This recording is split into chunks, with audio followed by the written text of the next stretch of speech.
This one I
to the Halifax County Board of Commissioners meeting on this Tuesday, September 5th, which is an unusual day, Tuesday, at 9:30 a.m.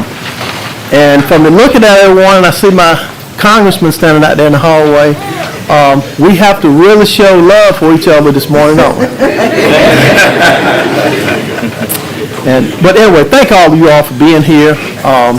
And we're going to try to move along pretty swiftly with this meeting today. You know, you all look so beautiful, and you're here for, I know what you're here for.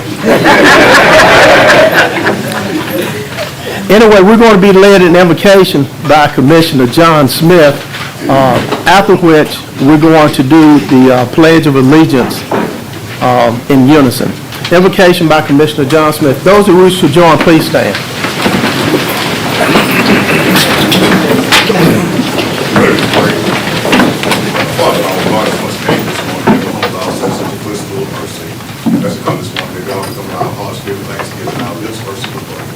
Realizing the precious master of God and God Almighty, that God loves us, bless us, and keep us.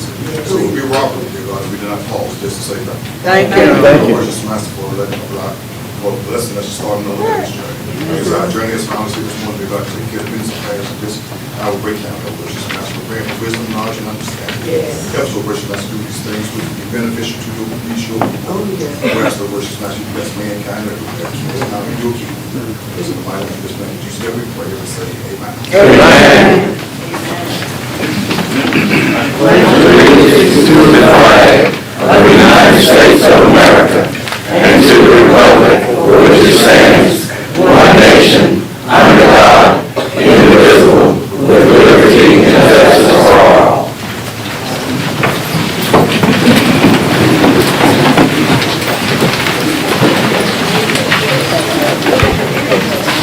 Couple of things that I want to mention. First of all, I want to commend our Mike Strickland and operations staff for a job well done in the painting of this room and the new carpet that's down.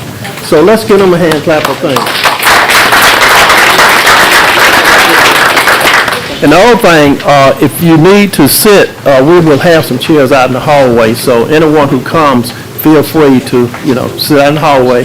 And I like for this door to be open, please, because I want people to be out there to hear me, We're not going to close it. We're going to have those doors open so folks sitting out there. Okay. All right. Thank you. But just in case someone comes and wants to sit, they'll be able to hear what's going on in here, okay? Looking at the agenda, first item is the adoption of the agenda. I trust that the commissioners have had an opportunity to look at the agenda. I will so entertain a motion for your approval if that's your desire. So moved, Mr. Chairman. Motion made by Vice Chair Brewer, second by Commissioner Johnson. Any further discussion? All those in favor say aye. Aye. All opposed, like sign. Also, I want to note Commissioner Shanoa Richardson Davis is not with us today. Her husband is he's still having some challenges, and let's just keep her and the family in our thoughts and prayers, if you will. Conflict of interest. In accordance with the Halifax County Board of Commissioners Rules of Procedure and the North Carolina General Statute Section 153A-44, it is the duty of every member present to vote on all matters coming before the board unless there is a conflict of interest by the board or by law. Does any county commissioner have a known conflict of interest with respect to matters coming before us today? Commissioner Smith? No conflict. No conflict? No conflict. No conflict. Madam Clerk, let the record so reflect that the 5 commissioners present do not have any conflict with any matters coming before us today. The first item on the agenda is consent agenda. Item A is approval of minutes. Item B is budget amendments. Item C, property tax collection, refunds and releases, August 2023. And item D, Roanoke Rapids High School Alumni Association fireworks display. Commissioners, what is your pleasure in regards to the consent agenda? Mr. Chairman, I move for approval. I'll second. Motion by Commissioner Johnson, second by Commissioner Smith. Any further discussion? All those in favor say aye. Aye. All opposed? Okay, special recognitions. This is while we're here today, to recognize these two folks who have done tremendous work in our community. The first one is retirement resolution for Hinton L. Austin with the Sheriff's Department. Is Hinton here? Is he here, Sheriff? Okay. I would ask Commissioner Smith if he would to stand up, if you don't mind, or he can sit and read that resolution, and then I will ask commissioners to adopt that resolution. Commissioner Smith. I'll sit if you don't mind. Yes, sir. That'd be great. With a voice like that, you can do whatever you want to do.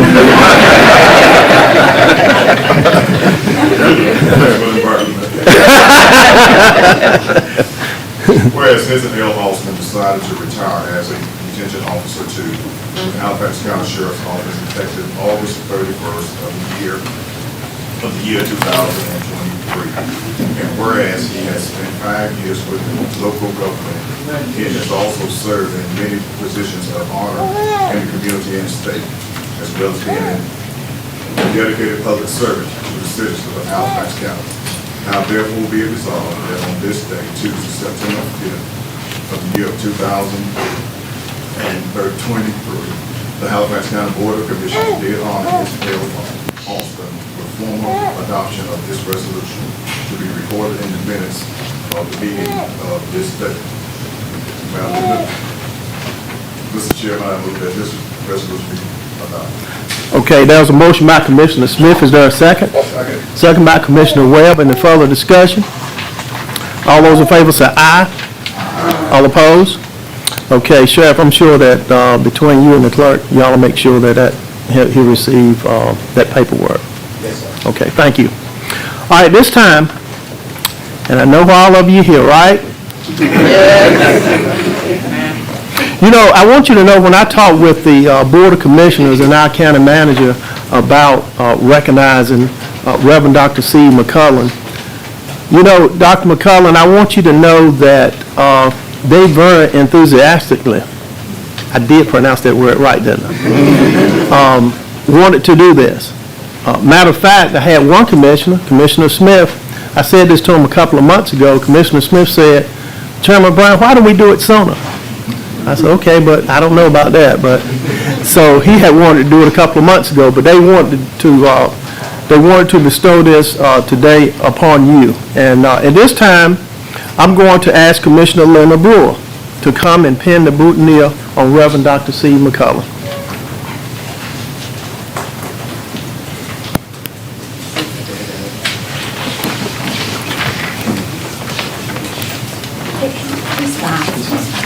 I am honored to do this, but I'm just about as dangerous with a pen as I am with a gun. Please, remember that. And while she's pinning that, Reverend McCullen, you know, you can sit or you can stand. I think I've told you that before, but you don't have to stand unless you want to. Okay? Throughout the presentation.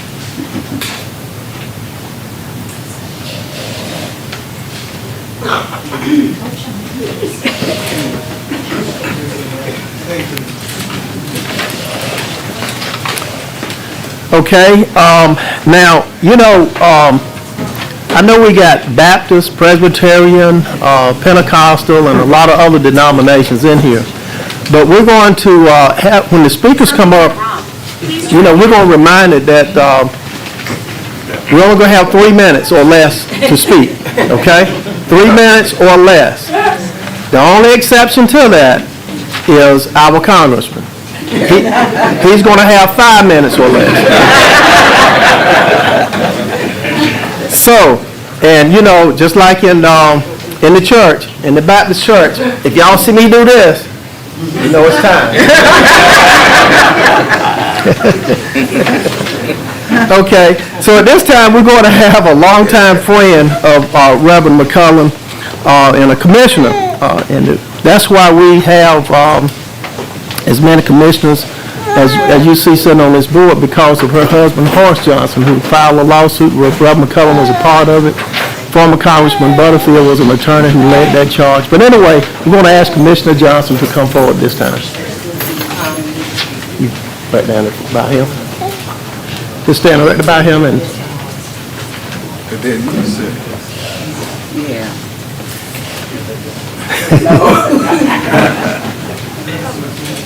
Reverend McCollum, Ms. McCollum, we've known each other for a very, very long time. And I tend to have selected memories. When people ask me, how long did you know Reverend McCollum? I'll say, well, you know, I really don't remember how long. So when you get up to talk, I want you to have selected. When Reverend McCollum came to Halifax County, he was invited to my church, which is Pine Chapel Baptist Church. And the people had heard about him, but they didn't know him. So he came as a guest pastor, the minister for that night.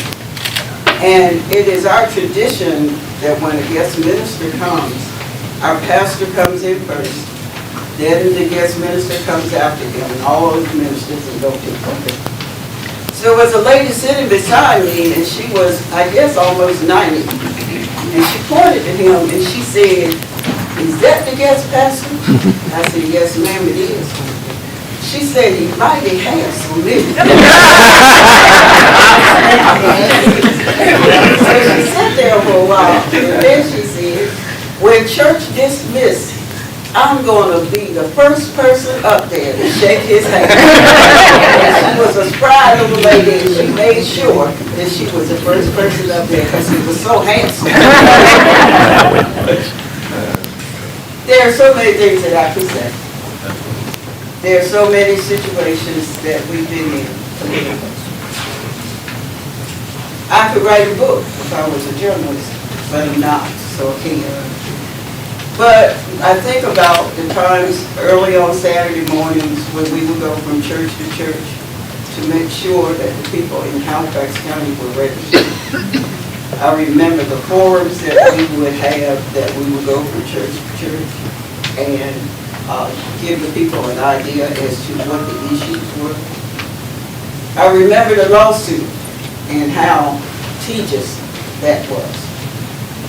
You've done a lot for Halifax County, the state, and the nation. And I'm so glad that on this journey, I had an opportunity to meet you. Also, I would like to say that we appreciate you. We give you accolades today for everything that you've done. But we know that the glory goes to God. Amen.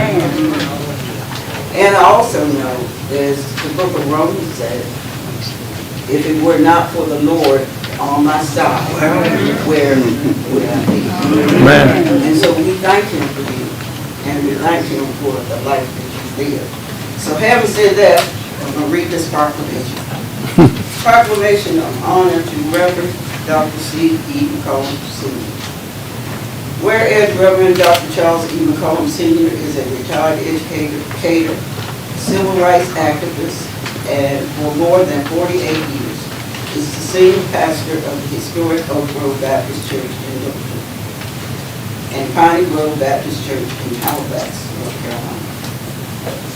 And whereas Reverend Dr. Charles E. McCollum Sr. was a founding member of the executive and the executive director of the Halifax County Black Caucus, which was organized in 1984. Those of years we don't know. To address the economic, educational, and political issues affecting the underserved and disenfranchised population of Halifax. And whereas Reverend Dr. Charles E. McCollum Sr. is a founding member and president of the Roanoke Valley Southern Christian Leadership Conference, chartered May 2015, which is committed to nonviolent action in the achievement of social, economic, and political justice for the marginalized, poverty-stricken, and the oppressed. And whereas Reverend Dr. Charles E. McCollum Sr. has proven to be a voice for the voiceless, he led the fight for equal funding for education for the children of Halifax County, which included the passage of the historic supplementary tax for Halifax County schools. Now therefore be resolved that the Halifax County Board of Commissioners does hereby proclaim September 5th, 2023, at the Reverend Dr. Charles E. McCall Senior Day in Halifax County. With that, a copy of this proclamation be spread upon the minutes of the Halifax County Board of Commissioners this 5th day of September 2023.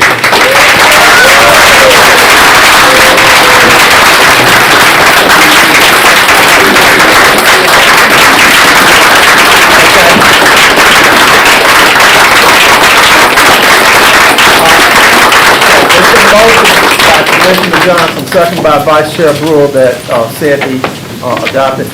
Any further discussion? All in favor say aye. Aye. All opposed? Let's give them a hand.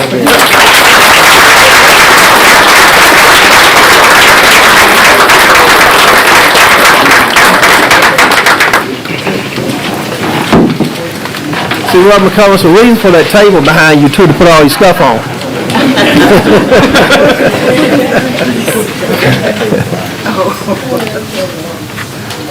Okay, at this time, we're going to have Halifax County Cap and County lapel pin from Commissioner Sammy Webb. And you probably already have one of these, but you know, you can always use two.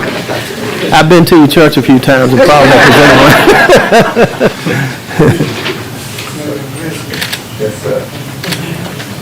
Now, this hat, Reverend, is not just any hat. This is a Halifax County hat. And this hat represents the fine people of Halifax County. Amen. So every time you look at this hat, you think about the fine people of Halifax County who gathered here today to acknowledge you for everything you've done for this county and this great state. Again, thank you for everything you've done. So when you put it on the shelf, put it on your head. Think about this day in Halifax County. We thank you.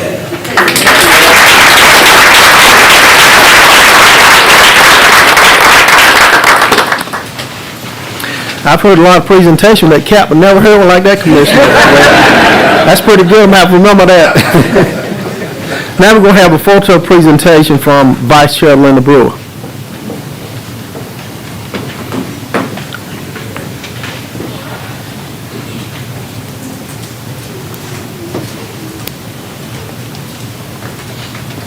On behalf of the county commissioners and the citizens of Halifax County, he and I go back about 58 years. When I was working at mental health, I was 2.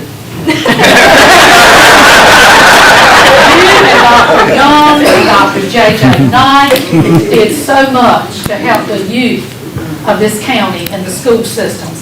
And I've never forgotten it, although I might not know what I ate yesterday. But I would love to present this to you today. I think this will be very special. Some special people here that you might know. And this is a voice for the voiceless and all the citizens of this county. Every citizen needs to be appreciative of all that you have done for the people of this county.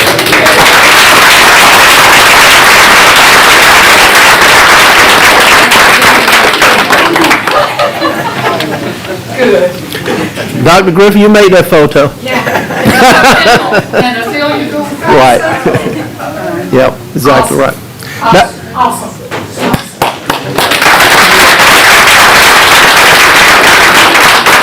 Again, that was put together by our clerk to the board.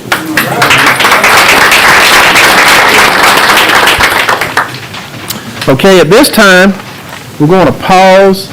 I think we have a special musical celebration or selection from Dr. Michael Hawkins, who has been in the ministry, music ministry with Reverend McCullum for about 40-some years, 42 years, I think. So, if you have never heard this young man sing, get ready.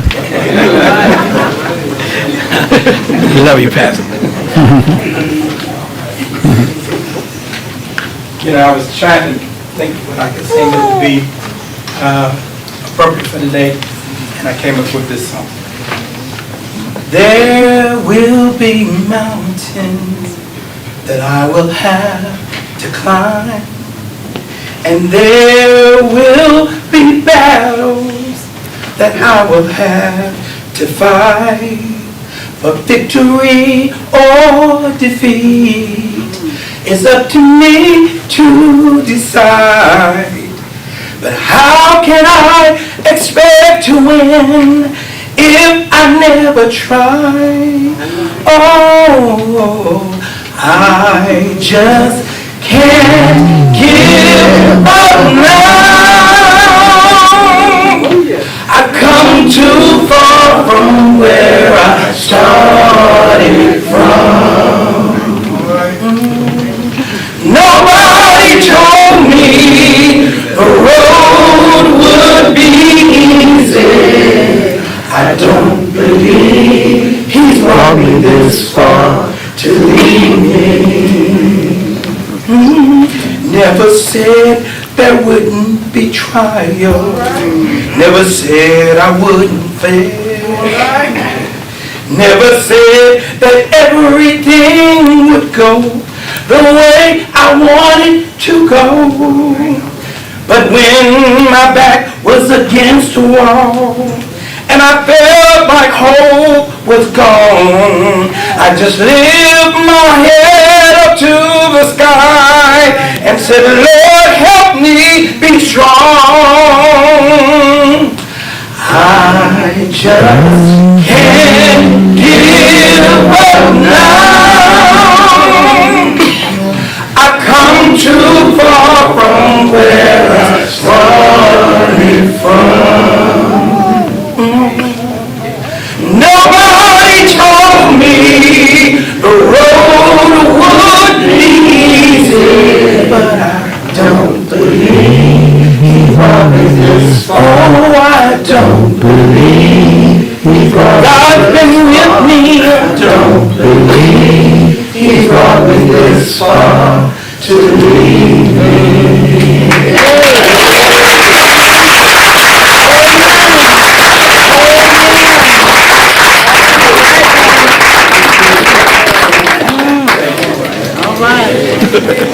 I want to thank Dr. Hawkins for that outstanding. You know, we got some church folks in here, they sung real long, didn't they? At this time, you know what? I am so pleased to have with us today, and I know that Rev McCullen is tickled pink to have everyone here today. I can really say that. He can speak for himself, but I know him that well. But I'm telling you, he is real honored to have this next young man here with us today. And please join me in standing to welcome our Congressman Don Davis.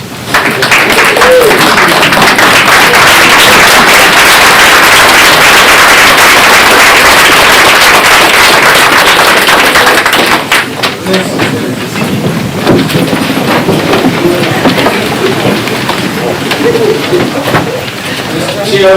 Yes, sir. To the Board of Commissioners, to the community, to the staff, to our sheriff and the department. It's a pleasure to be with you today. Mr. Chair. Yes, sir. The place is packed. I was standing outside trying to figure out what was going on. Mr. Chair, I know you run just an amazing meeting, and I was thinking they may have come just to your meeting, to administer meetings. I know you love me, but that's not true.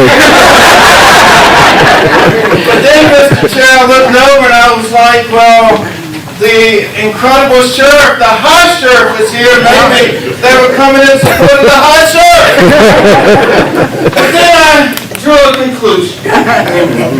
After listening to Michael, I knew and discovered they came because you're going to ask me to sing a song.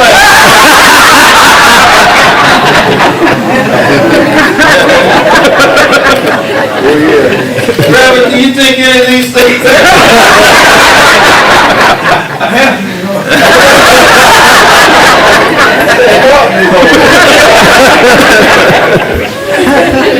Well, let me share. It's indeed an honor to join community, to celebrate a true champion, a fighter in this community, a person who's put all on the line for this community. Right. no matter if it was standing up for democracy, pushing through a lawsuit, no matter if it was fighting for our kids, that supplemental tax increase, or his long devotion to civil rights. And yes, we have a big historic legacy, and thanks for reminding us of that legacy. And let me share with you, Reverend McCollum, that's why I was inspired to go file a bill in Congress to highlight Syracuse Evans.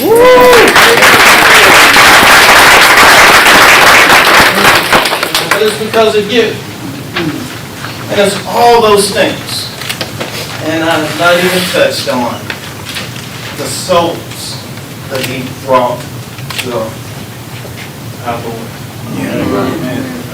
It's only fitting, Mr. Chair, as I see above you the words, in God we trust. Yes, sir. And thank you, Reverend McCullough, for reminding us of those words all the time. So being that I'm getting close to my 5 minutes, and Mr. Chair, for the record, Yes, sir. I want to let you know those body scanners, I was able to go in and communicate, and it didn't take me 5 minutes. So we're working on this. All right now. Other things you've asked me for. But I'm going to ask Halifax native daughter Kim Mack, our district director, to come. Y'all should give a hand to Kim.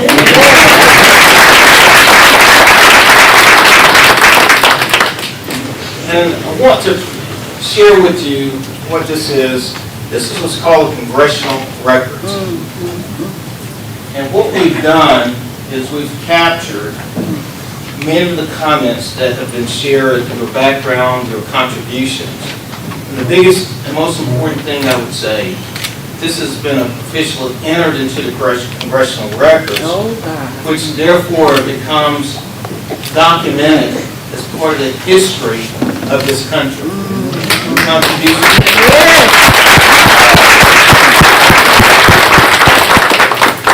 I'm not going to read the entire congressional record. I'm just going to read the beginning and then the end.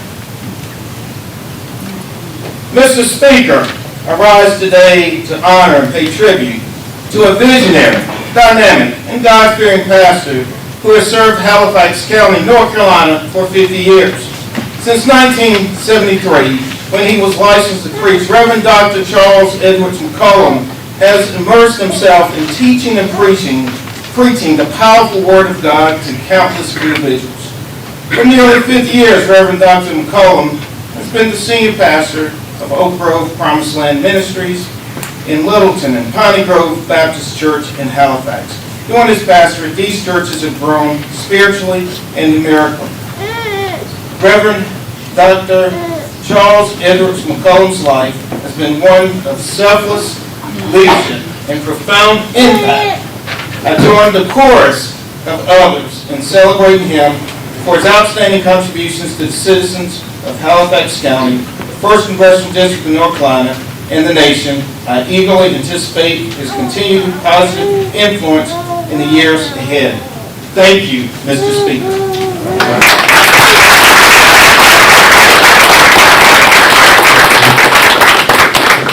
All right.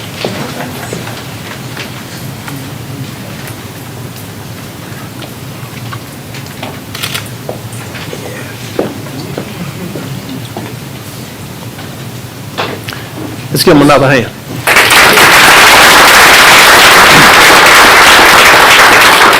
Chair and to the distinguished members of this board, thank you for the opportunity of joining me today to uplift the hero of this community, our state, our nation, Reverend Dr. McCollum. And let us continue to hold on to the great works. God rejoice. Amen. Thank you.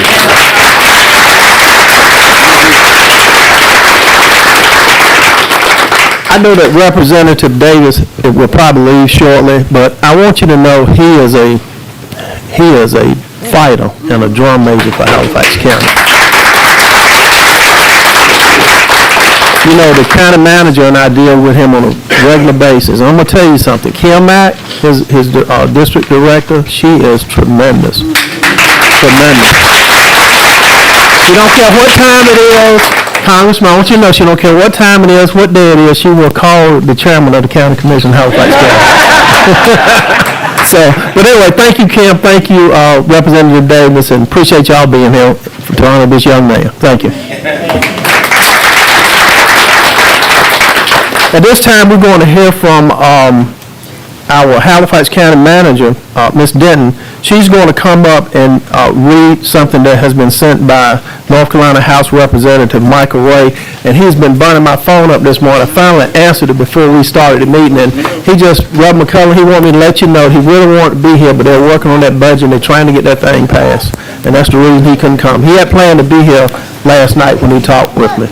Ms. Denton. Good morning again. So on behalf of Representative Ray, I'm happy to read this acknowledgement from the North Carolina General Assembly.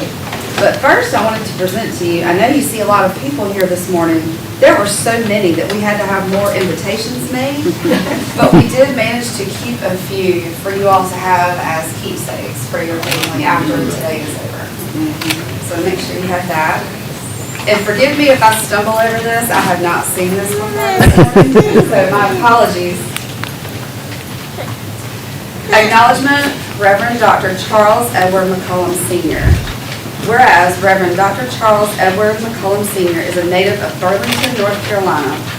Whereas Dr. McCollum has served as the visionary pastor of Oak Grove Baptist Church in Littleton, North Carolina, and Piney Grove Baptist Church in Halifax, North Carolina, for over 47 years. Whereas Dr. McCollum is the founder of Eastern Carolina Christian College and Seminary in Roanoke Rapids, North Carolina.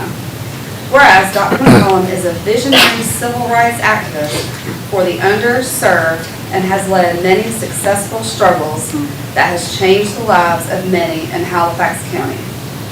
Whereas Dr. McCollum is the founder and former president of the Halifax County Black Caucus and the Roanoke Valley chapter of the Southern Christian Leadership.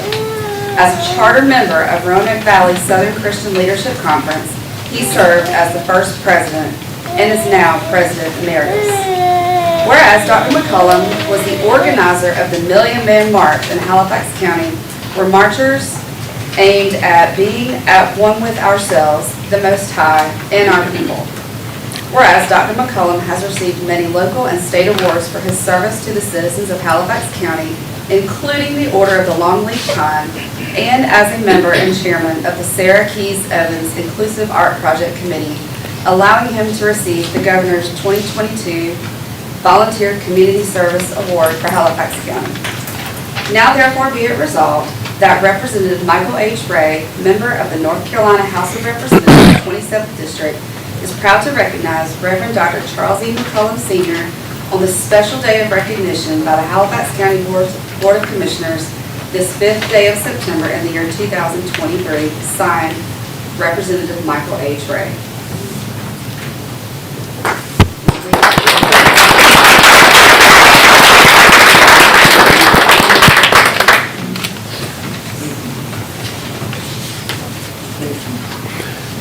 Thank you.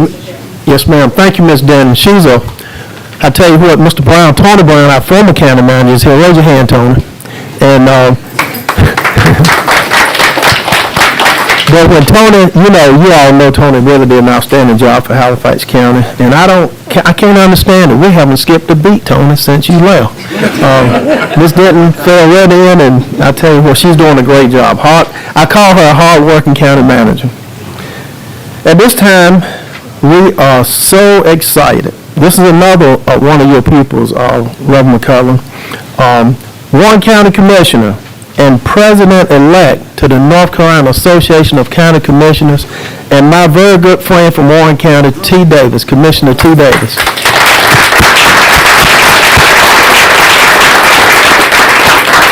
I hope you got the last part. Now, he's the President-elect of the North Carolina Association of County Commissioners, which is a major thing, and Ms. Brewer's on the state board too, along with him. But anyway, we'll hear from Commissioner T. Davis after the sheriff finishes talking with Reverend McCullough. Good morning. Good morning.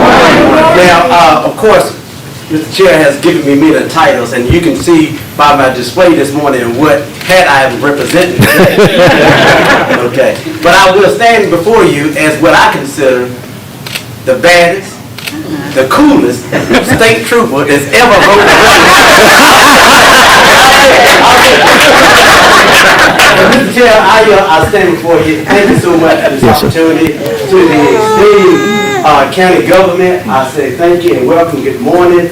And the administrative staff, Christine, you know what's up. I know our sheriff is left, but also, Mr. Chair, if I would recognize retired Congresswoman Eva Clayton is in the house.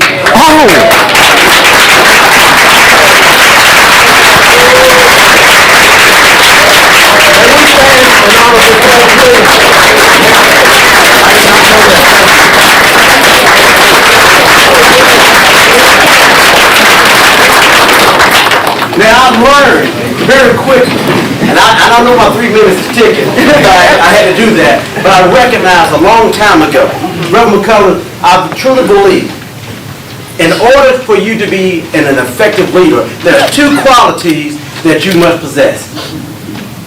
2 qualities. 1, be a friend. Amen.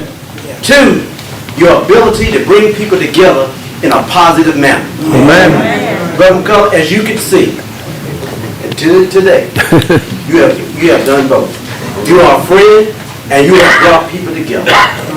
Now, I have not had the opportunity to stop Reverend McCullough. That's a good thing. But I say to you this morning, from my mind to your mind, from my heart to your heart, I love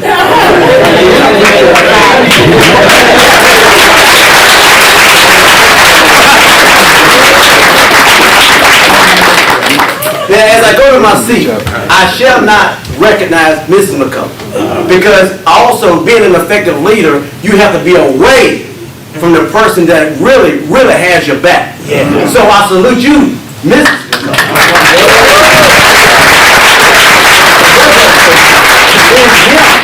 For all of us. Much appreciated. Mr. Chair, I yield back to you. Thank you. We're so proud of Commissioner T. Davis, and he takes office not this coming year, but the following year as president of the North Carolina Association of County Commissioners, and that's a tremendous honor for him to be in that category, and we're proud of him. And I got to say this real quickly. Miss Clayton, I didn't know you were back there, former Congresswoman Clayton. You know, Miss Clayton, stand up, please. Stand up again. Miss Clayton knows this. I was interviewed as head of probation parole back in 15 years ago, and my wife knows this. I was being considered under Governor Beverly Perdue for that job. And they interviewed 3, and I was one of the 3. I didn't get it, but she was one of the persons that made that interview happen, and I will never, ever forget that, Miss Clayton. Thank you so much. God bless you.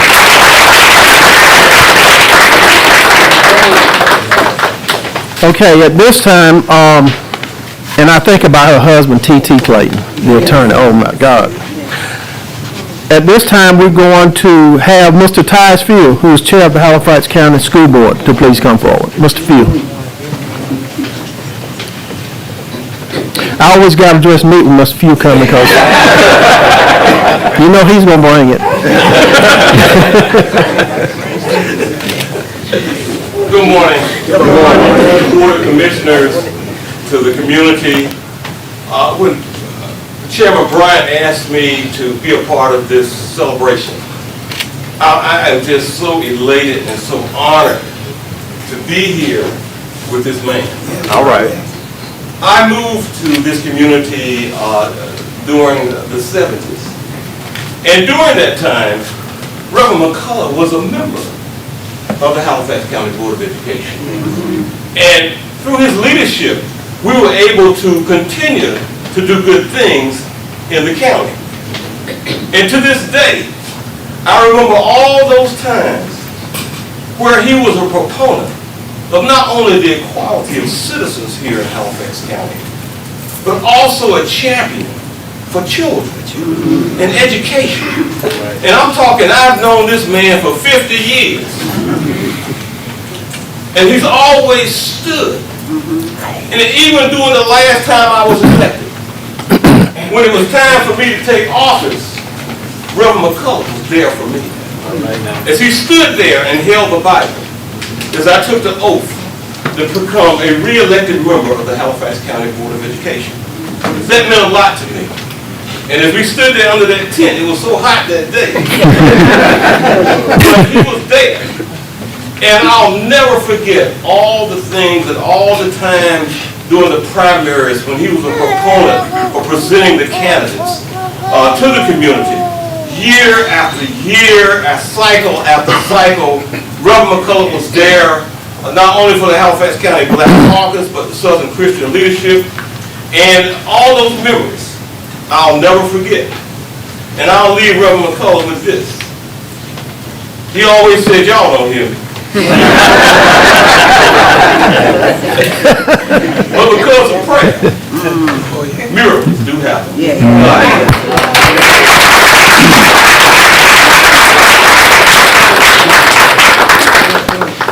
Thank you, Mr. Field. Now we're going to hear from one of the baddest superintendents around, Dr. Ed Cunningham. Come forward, please.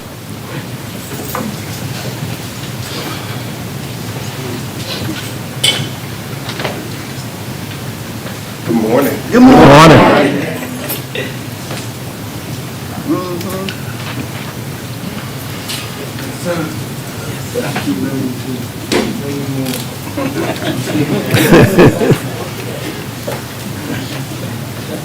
I started here. It was July 2016. And upon my arrival, I always tell this story about getting on the school bus. Get on these school buses. And I'm excited about being the proud superintendent for Halifax County Schools. So I jump on this school bus. I was 50 years old. I was young. I was young. Didn't know what I was doing. So I get on this bus. And I see things in Halifax that I had not seen before. And it forced me to take my blinders off. I did. I saw some people doing this. I saw some poverty. And it shook me. It shook me. Shook me deep in my spirit. It shook me so deeply that a tear came out of my eyes on the way to school. Now I'm on the bus with children. And I'm leaning back and I'm looking up at the sky and a tear comes out of my eye. And the kids come around me and they start rubbing me on my back. And you know what they said? You won't be all right, Dr. C. It's just the first day of school.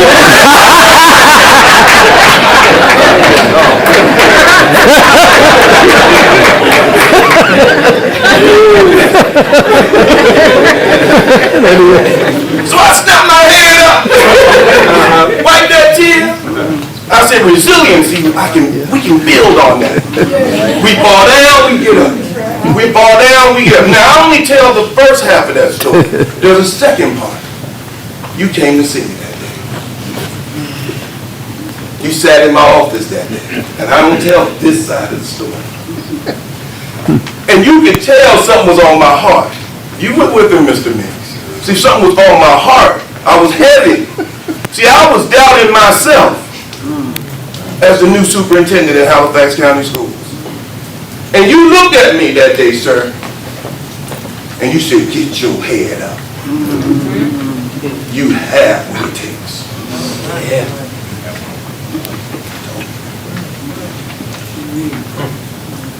When you gave me that look, that a man gives a boy. You know that look. And I could see my head go up and my shoulders come back. And I started believing. But I needed that infusion of words into my spirit. Shortly thereafter, the supplemental tax is on the ballot. We needed an infusion of cash in Halifax County. We were having some challenges all through the county, and the supplemental tax was on the ballot. and it passed resoundingly. Give it a round again.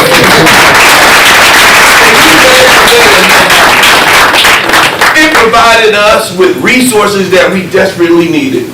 We went from a brown bus, remember the brown bus, to new activity buses. We were able to purchase curriculum materials. We were able to offer a supplement of 5% to all of our teachers. A supplement of 2.5% for all of our classified programs. We're the only ones doing that. Books, resources, and other things, which were the benefits of that supplemental tax. And you were a key figure in pushing that ahead. Amen. And I thank you and all of the children of Halifax County. We thank you for your leadership. We thank you for your work. We thank you for your commitment. And I personally thank you for believing in me.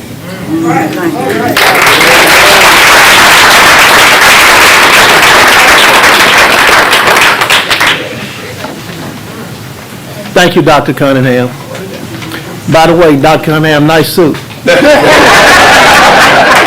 Hang with Mr. Few.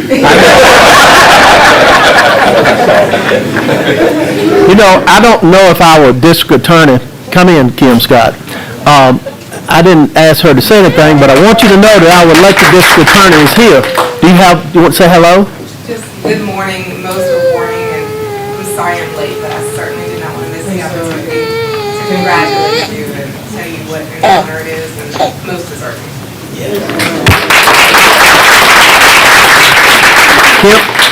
Kim Scott is a busy lady. She served 4 counties and took time out of her busy schedule to be here today. Thank you so much, District Attorney Kim Scott. Thank you. Let's give her another hand.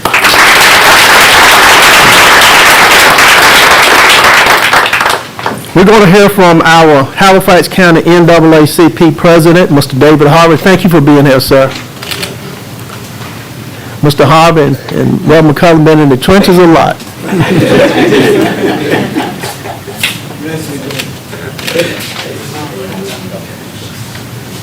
Reverend McCullum, you know, when I came back to Halifax County back in 2004 to take over as the president of the NAACP in 2005, there were certain people, 3 to be exact, that I searched out in this county.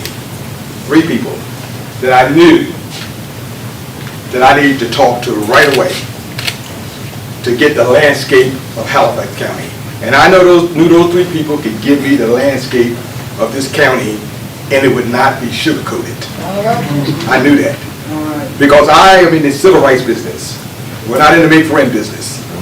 So I knew that those 3 people would give it to me the way it is. Reverend McCullough is one of those people. The late Doc Brown, as you all may remember, and Gary Grant were the 3 people that I knew that I needed to sit down with right away when I came back to this county and took over as the president. Reverend McCullough and I have had many conversations. He's invited me to his church. We've talked there. It was Reverend McCullough who reached out to me, to the NAACP, when they decided, the SCLC, to do the replan, and he said, we need to be doing this together. I'll never forget that. And we did it together. And that was important. But he also reached out to us, to the NAACP, along with several other people in this room, when we were talking about the supplemental tax. That was the best thing to happen to this county in many, many years. Best thing.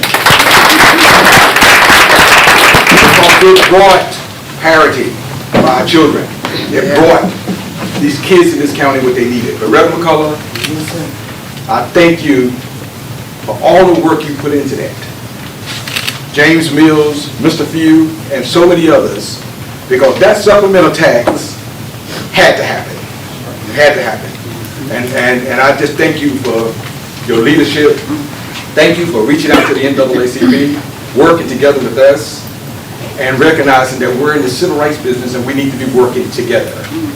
And I appreciate that. And so I just wanted to just Thank you, Mr. Chairman, for inviting me to be a part of this. Yes, sir. And I want to didn't want to miss this for nothing in the world and share a few words.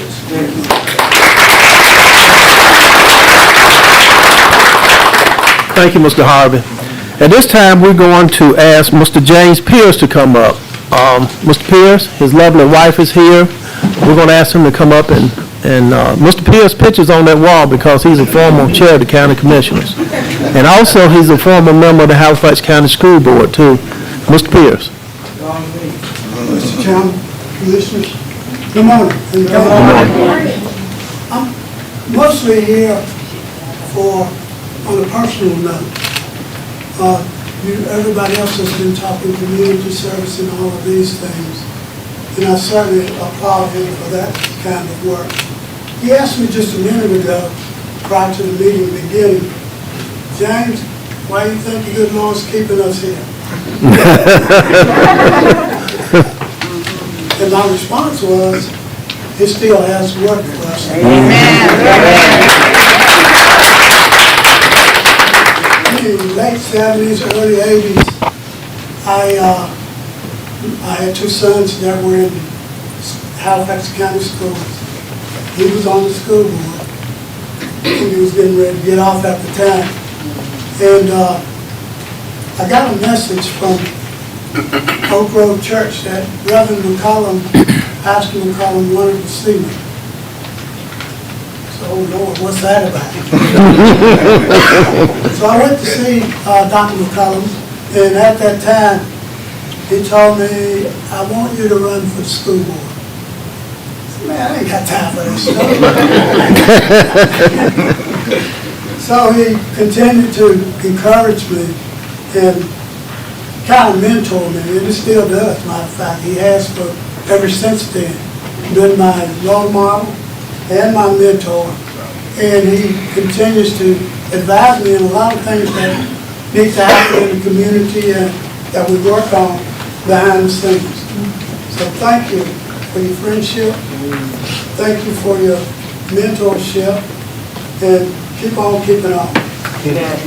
He told me a while ago, and I acknowledged him, that you've always been one of my favorites. And I knew that already. I knew that already. He told me quite a few times. So thank you very much.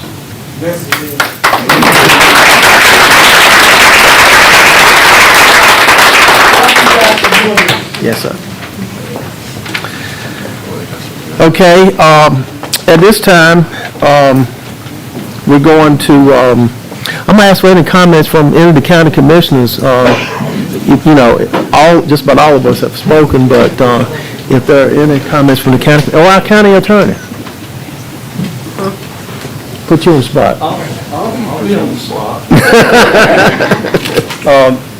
Just sort of a personal note, my wife Phyllis came here in 1975 as an attorney, and she was, along with Yvonne Lewis, who lived just down the street, was one of the first two female attorneys to practice law in Halifax County.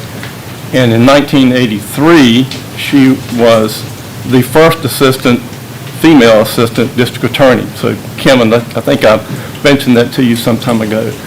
But early on, she was befriended by Dr. McCollum and also my friend Mr. Mills out there and some others who are no longer with us. And it has been a friendship that developed early in her career when she was in the DA's office and beyond. And I'll tell this story that each time I would see Dr. McCollum come down the hall here in this building, my door's always open. He'd always stick his head in and ask how Ms. Rollins was doing. So that, I'm sure he cared about how I was doing too. And Dr. McCollum, she's recuperating today from a long Labor Day weekend with the grandchildren. So, but she did text me this morning and said to send her best, and wish you well, and congratulations on such a fantastic life and career in Halifax County, and thank you, sir.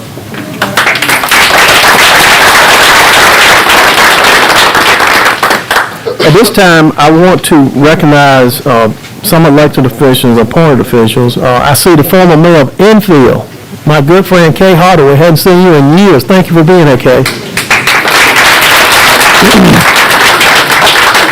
And also, Mr. James Mills, he's on the school board, Halifax County. Thank you, Mr. Mills. Now, probably other than, well, I got to say, the probably most important person in this room, my wife, Sandra Bryant. Raise your hand. She's on the Ron Clafford City Council. Sitting beside her is the Mayor Pro Tem and probably my best friend, Carl Furby. And I hate that Carl Furby is leaving the City Council this year. After 20-some years, he's leaving. I tell you, let's give him a hand clap.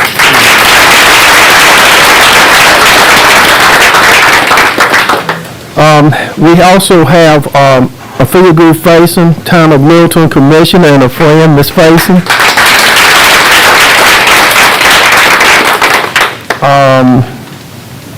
Let's see, we have the first African-American president of community college, Elvin Griffin. Dr. Frederick, former superintendent and Halifax County superintendent, and also, now see, she hadn't stopped working. She's also chair of the Department of Social Services Board, which Mr. Harvey sits on with her. So, anyway, and does a great job for us with that. Any elected officials that I missed, please raise your hand. I know I missed someone, probably. Who's that? Okay, Michael. I think when I introduce you as a member of the school board. But Michael Hawes is also a member of the Halifax County School Board and a great singer.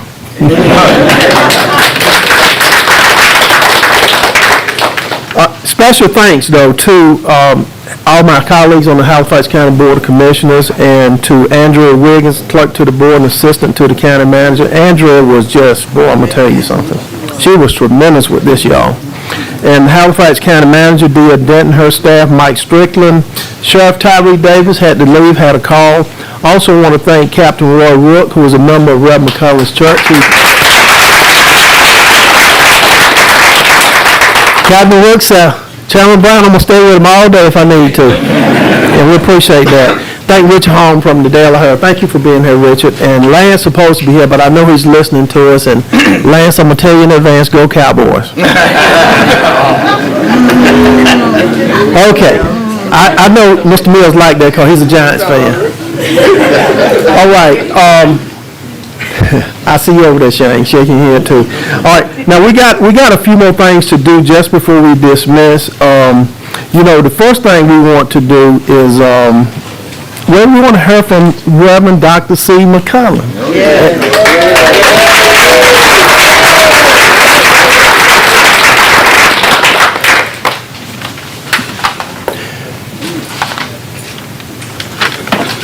Dr. McCullough, if you stand up and walk to where that white mic hanging down at, folks probably can hear you a little bit better if you can stand there. Just probably take about 3-4 steps up. They probably can hear you a little bit better coming from the mic.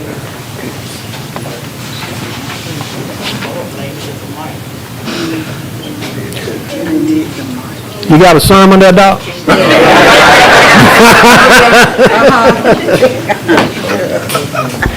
There you go. I think you're probably good right now. Yeah. I want to hear from you.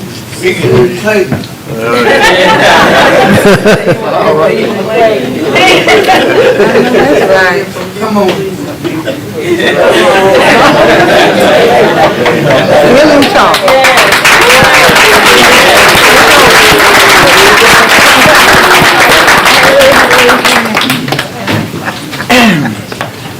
What do you want me to say? I love you? we have fought battles together. Excuse my voice. We have fought battles together, and he's led not only you here in in Halifax County, but also has helped us in Warren County. When I first ran 100 years ago, Say that. he was really in my corner.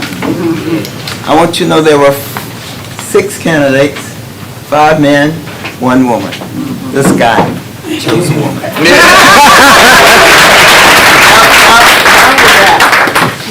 he chose for the right reason. Okay. Because he knew that I supported issues that he supported. He really is a civil rights person based on God's engraving that in his life. He believes that God believes in justice and in brotherly love. And thank you for doing that. Thank you. Thank you, guys.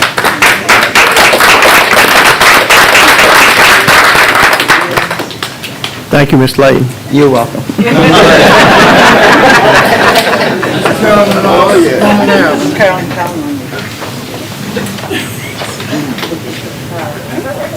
This is one of my favorite people. All I can say is I love you.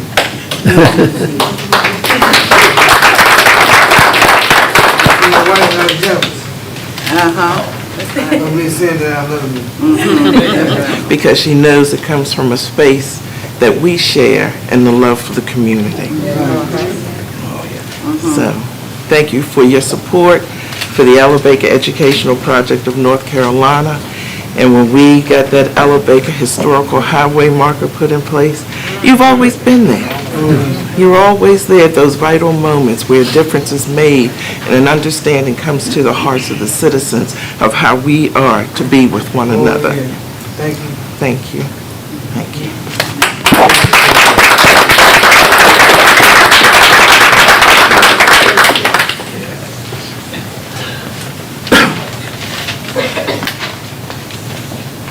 Commissioner Bryant Yes, sir. and all these wonderful leaders in this county. Your cohorts, your fellow commissioners, thank you. The honor has been tremendous. I've had an opportunity to work with people. With Kathy Scott. Tony, it's been tremendous. It's good to see him back in the South once again. With his big 10-gallon head.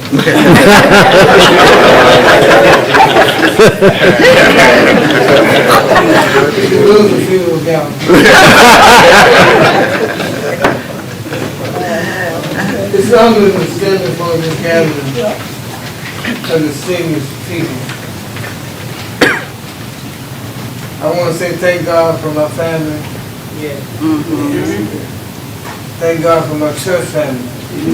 Amen. Thank God for my community family. We've been in the churches a long while. And I want to say thank you, Elise Freddy, for the great job that you did while you were superintendent of Halifax County School. She knows I've always esteemed her highly. And I had adopted her predecessor as one of my own. So I thank God for Dr. C.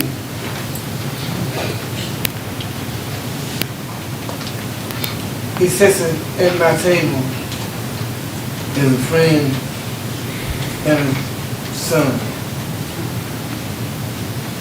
My children always reminded me, James, that I'm their daddy. Dr. C and I went to lunch, and the lady said, I see you brought your daddy with you.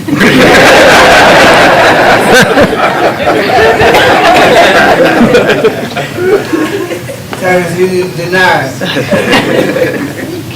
So ever since then, I've been his father figure. And I thank God for the tremendous work that he's done. I'm especially like to thank my family. Came near and far. Yes. Some of them came as far as Burlington, North Carolina. And then some others came as close to Wake Forest. So I thank God for them. But the one I thank God for most of all is my wife.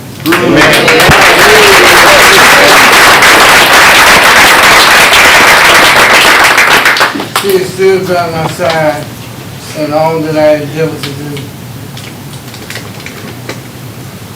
Any contribution I made has been a result of the support that I received from my wife and family. Carl, I didn't know that you would leave me, and I'm already miss you. We became a force for positive good, and I'm proud of those moments.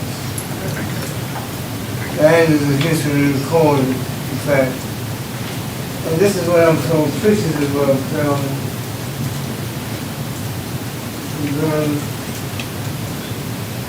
You all are such tremendous people. And it just amazed me when he told me that in the discussion of the idea of honoring me, all of the county commissioners in the state. Yes, sir, enthusiastically.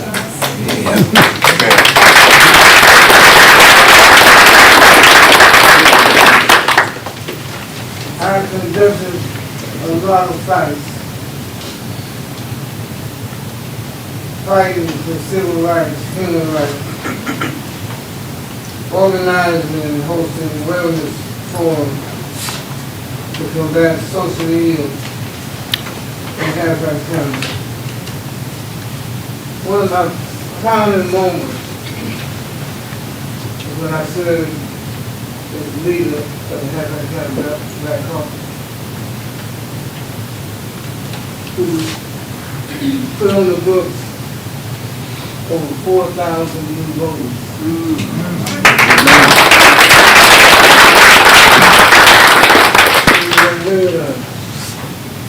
And when we had an opportunity to get involved in civil rights, I adopted the principle of Martin Luther King Jr. Ours is a peaceful protest. When burning those buildings, fighting fights in the street. That's beneath us. That's right. To be strong enough to look a person in the eye. In the name of respect. I felt like from the beginning, 50 years that I served as a leader in this county, I did so with the support of my church family. They have been with me, they were stepping away. And so I thank God for it. This is just tremendous. You don't know how you have moved me. A lot of times people don't get a chance to enjoy the fruits of their labor. That's right. It's not why they're living. Oh yeah. I got the hope that there's a bound rail together. So I can keep over, but I don't have to do anything. That's right. I'm already enjoying it. That's all right. So I want to say thank you, Commissioner. Thank you, Mr. Rahman. You know I've always admired his wife.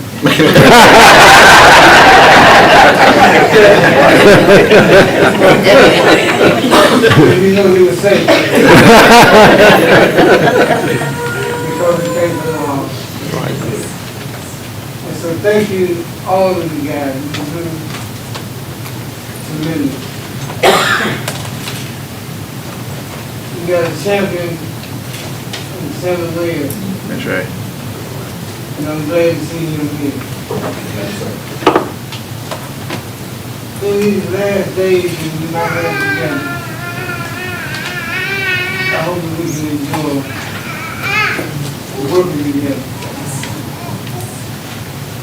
Who is that right? I'm trying to think.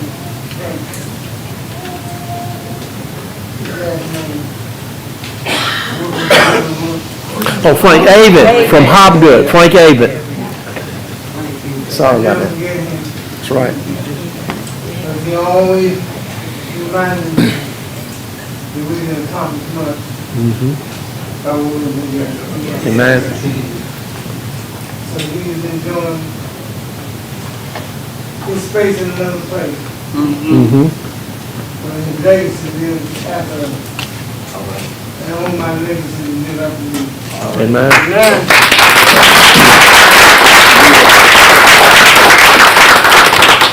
Again, I want to say thank you to Halifax County Board of Commissioners and all of you for making this day a monumental significance on my behalf.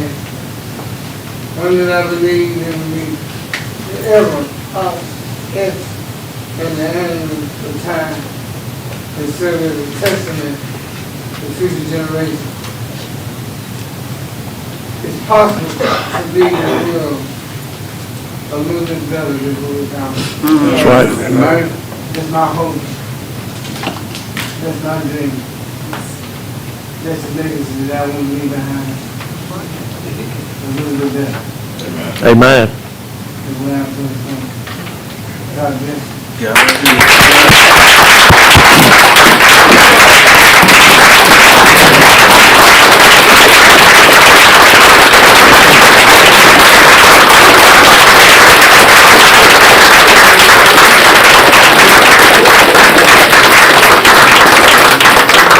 We're going to do a couple more things that's going to be very quickly before we take a break, and I'm going to explain that to you too. But let's everyone just kind of have a seat just for a minute. I'm going to ask my colleagues, commissioners, and the county manager to come down here so we can take a picture with Brother McCollum and Mrs. McCollum.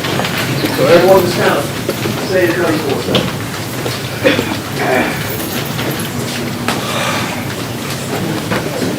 Brother, my suit don't look as good as yours, but I guess it's all right.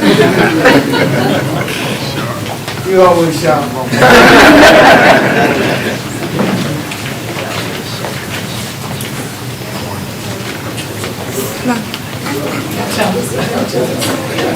Christina, we okay? Where do we line up? You are. You're fine. You're fine. You go first. You're me.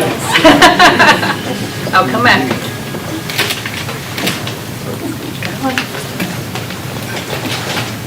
Oh, y'all look great. 1, 2, 3. 1, 2, 3. Beautiful.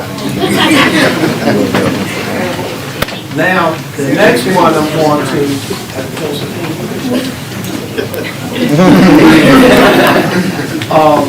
I want to have all presenters to come up. Now, I know Ms. Clayton, I want you to come up, and I want Ms. Scott to come up, along with everyone who says something. Mr. Howard, Mr. Pierce, all you all come up and take a picture. Commissioners, let's go back out.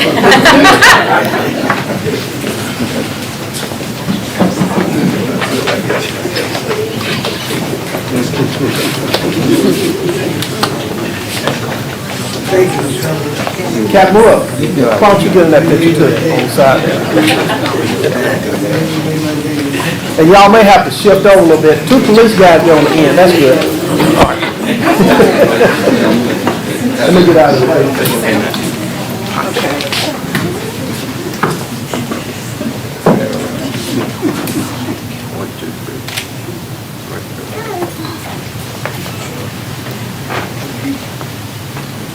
That's one fine looking group of folks. Make sure you get me. Don't worry, darling.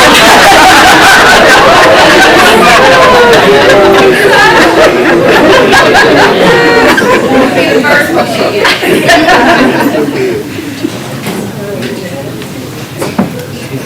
Okay, we finished? All right, thank y'all.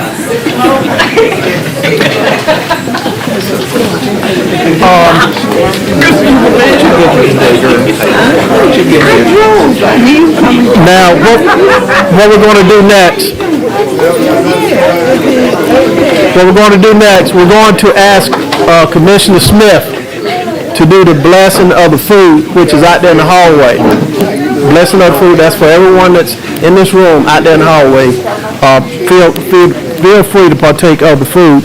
And after he finishes the blessing of the food, Dr. McCollum, you can sit back down if you want to. After he finishes the blessing of the food, and Reverend McCullough, if you and your wife don't want to stand for the blessing of the food, it's okay, because I know you've been up and down a lot.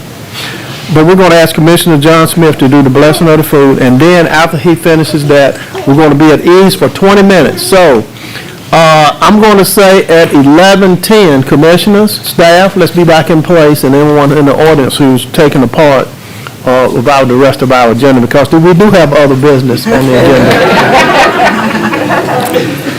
You all may not believe that, but we do.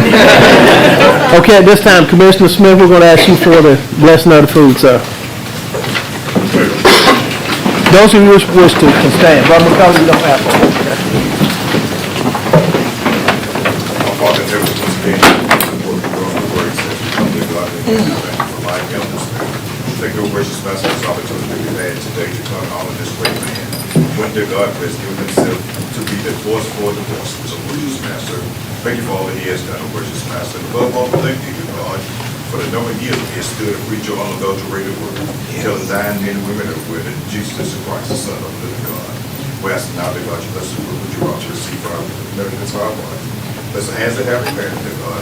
There must always be mindful of those who are less fortunate. So in Jesus' name that we pray, and we say amen. Amen. It is 20 minutes, 11:10, be back in place. Thank you.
get started by, thank all of you for your participation in the recognition of Reverend Dr. C. McCullen. Now, the next item on the agenda, I believe, public comment period, which is item 3 on the agenda. Just give me a second. I do believe we have one person who signed up for public comment. And I'm going to read a statement, and then I will ask that person to come forward and please follow my instructions. Opening statement, public comment period. As required by the General Statute 153A-52.1, the Halifax County Board of Commissioners provide a public comment period once a month as an item of business on its regular meeting agenda. Now it's scheduled time for the public comment period. When I call your name, please come to the podium, state your name and address, and begin speaking. You will have 3 minutes to address the board. If you have documents that you want to give to the board, please hand those out before coming to the podium. I will not go over the rules of the public comment period because they were posted by the door of this room. By signing up to speak, you have acknowledged that you are familiar with the rules of that, and that you will abide by them. We will do our best to hear from everyone who has signed up to speak, but if we're unable to accommodate everyone in the time allotted, you'll be invited to speak during our next public comment period, at which time you'll be given priority without having to sign up. We appreciate your interest in Halifax County government, and we look forward to hearing from you. At this time, I'm going to ask Mr. Willis Richardson to please come forward. Good to have you with us, sir. And just remember, follow my instructions, and you have 3 minutes. Good morning. Good morning, sir. Thank you for having me. Yes, sir. My name is Willis Richardson. I'm from Rocky Mount, North Carolina. I have land over in the Medoc community. The purpose of being here is to ask What is your exact address, Mr. Richardson? 1120 Nashville Road, Rocky Mount. Okay, thank you. Go ahead. 7803. Okay. I'm here to ask you all for help. I have discovered a piece of land that I have full of artifacts. I have been going to the state here and there, and it seems like everybody's downplaying it. I have a letter from Smithsonian Museum of a 1st century BC coin, and majority of the artifacts is surrounding that period of time and further on up into the 810 AD of the Viking. They said there wasn't no Viking here in America, but I can prove different. They say there was no servitude in Halifax County. I can prove different. I would like to ask the committee to take a look at what I have at some time or another and help me with it. I have found out that I'm the 7th direct descendant of Benjamin Richardson, was a Revolutionary War veteran, and the American, let me get it, the sons of American Revolutionary have taken my application to be a member here in Halifax, the Halifax Dispatch. Okay. I'm at a stopping point. Everybody's downplaying what I got. If I send it here or send it there, but I would like for you all to take a look at it for me, sir. Thank you. Thank you, Mr. Richardson. And, due to the lengthy agenda today, you and I had a discussion about displaying the artifacts. Yes, sir. And I told you what you need to do is just get Ms. Denton's number, and we'll see if we can make that happen at one of our public comment periods where you can display leave your artifacts out where we can be on display. And we'll talk, you just talk to her about that. She'll make sure you has her contact information. I also would like to state that Dr. Cunningham has started to build a new school over there. I was with and you all appointed me on the Park and Recreation Advisory Board. I had confronted them about redoing the Eastman School as a museum. That didn't happen. when the pandemic came, he decided that another school is needed. I am saying that the whole community, the Eastman community and the surrounding landowner, there is Servikey Indian land. And he's rebuilding back on Servikey Indian land. And I would like for that issue to be looked into. Well, you know, as far as the school board issue, you're going to have to talk to the school board about that. Mr. Few was here today, the chair of the board, and Dr. Cunningham. You need to talk with them about the school issue. But as far as the artifact issue, and you want to put it on display, we can talk to you about that. Thank you, sir. Yes, sir. Thank you for coming. Yes, sir.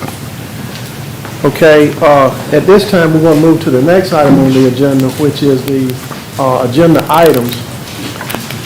And item A, 2024 schedule of values presentation. And we'll hear from Mr. Shane Lynch. Mr. Lynch? That comment about the Cowboys was meant for you too, for the Commanders, okay? I almost wore my pen today, but Decide not to. changed my mind. I'll wait till regular season to rub it in. All right, Wait till so we beat the Giants next week, but go ahead.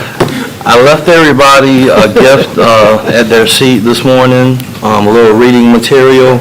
Also gave one to our assistant county manager and our deputy county manager, as well as the clerk to the board. I think we gave Andrea one. Anyway, so it's that time again. This is your copy of the 2024 schedule of values. It's our draft as of date today.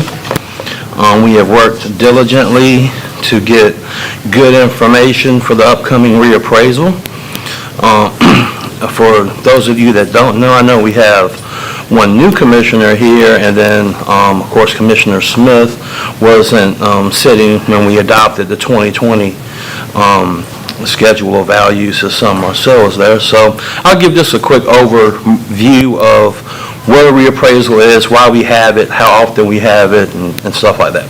So each county in the state of North Carolina is required to have a reappraisal of their property values at least once every 8 years.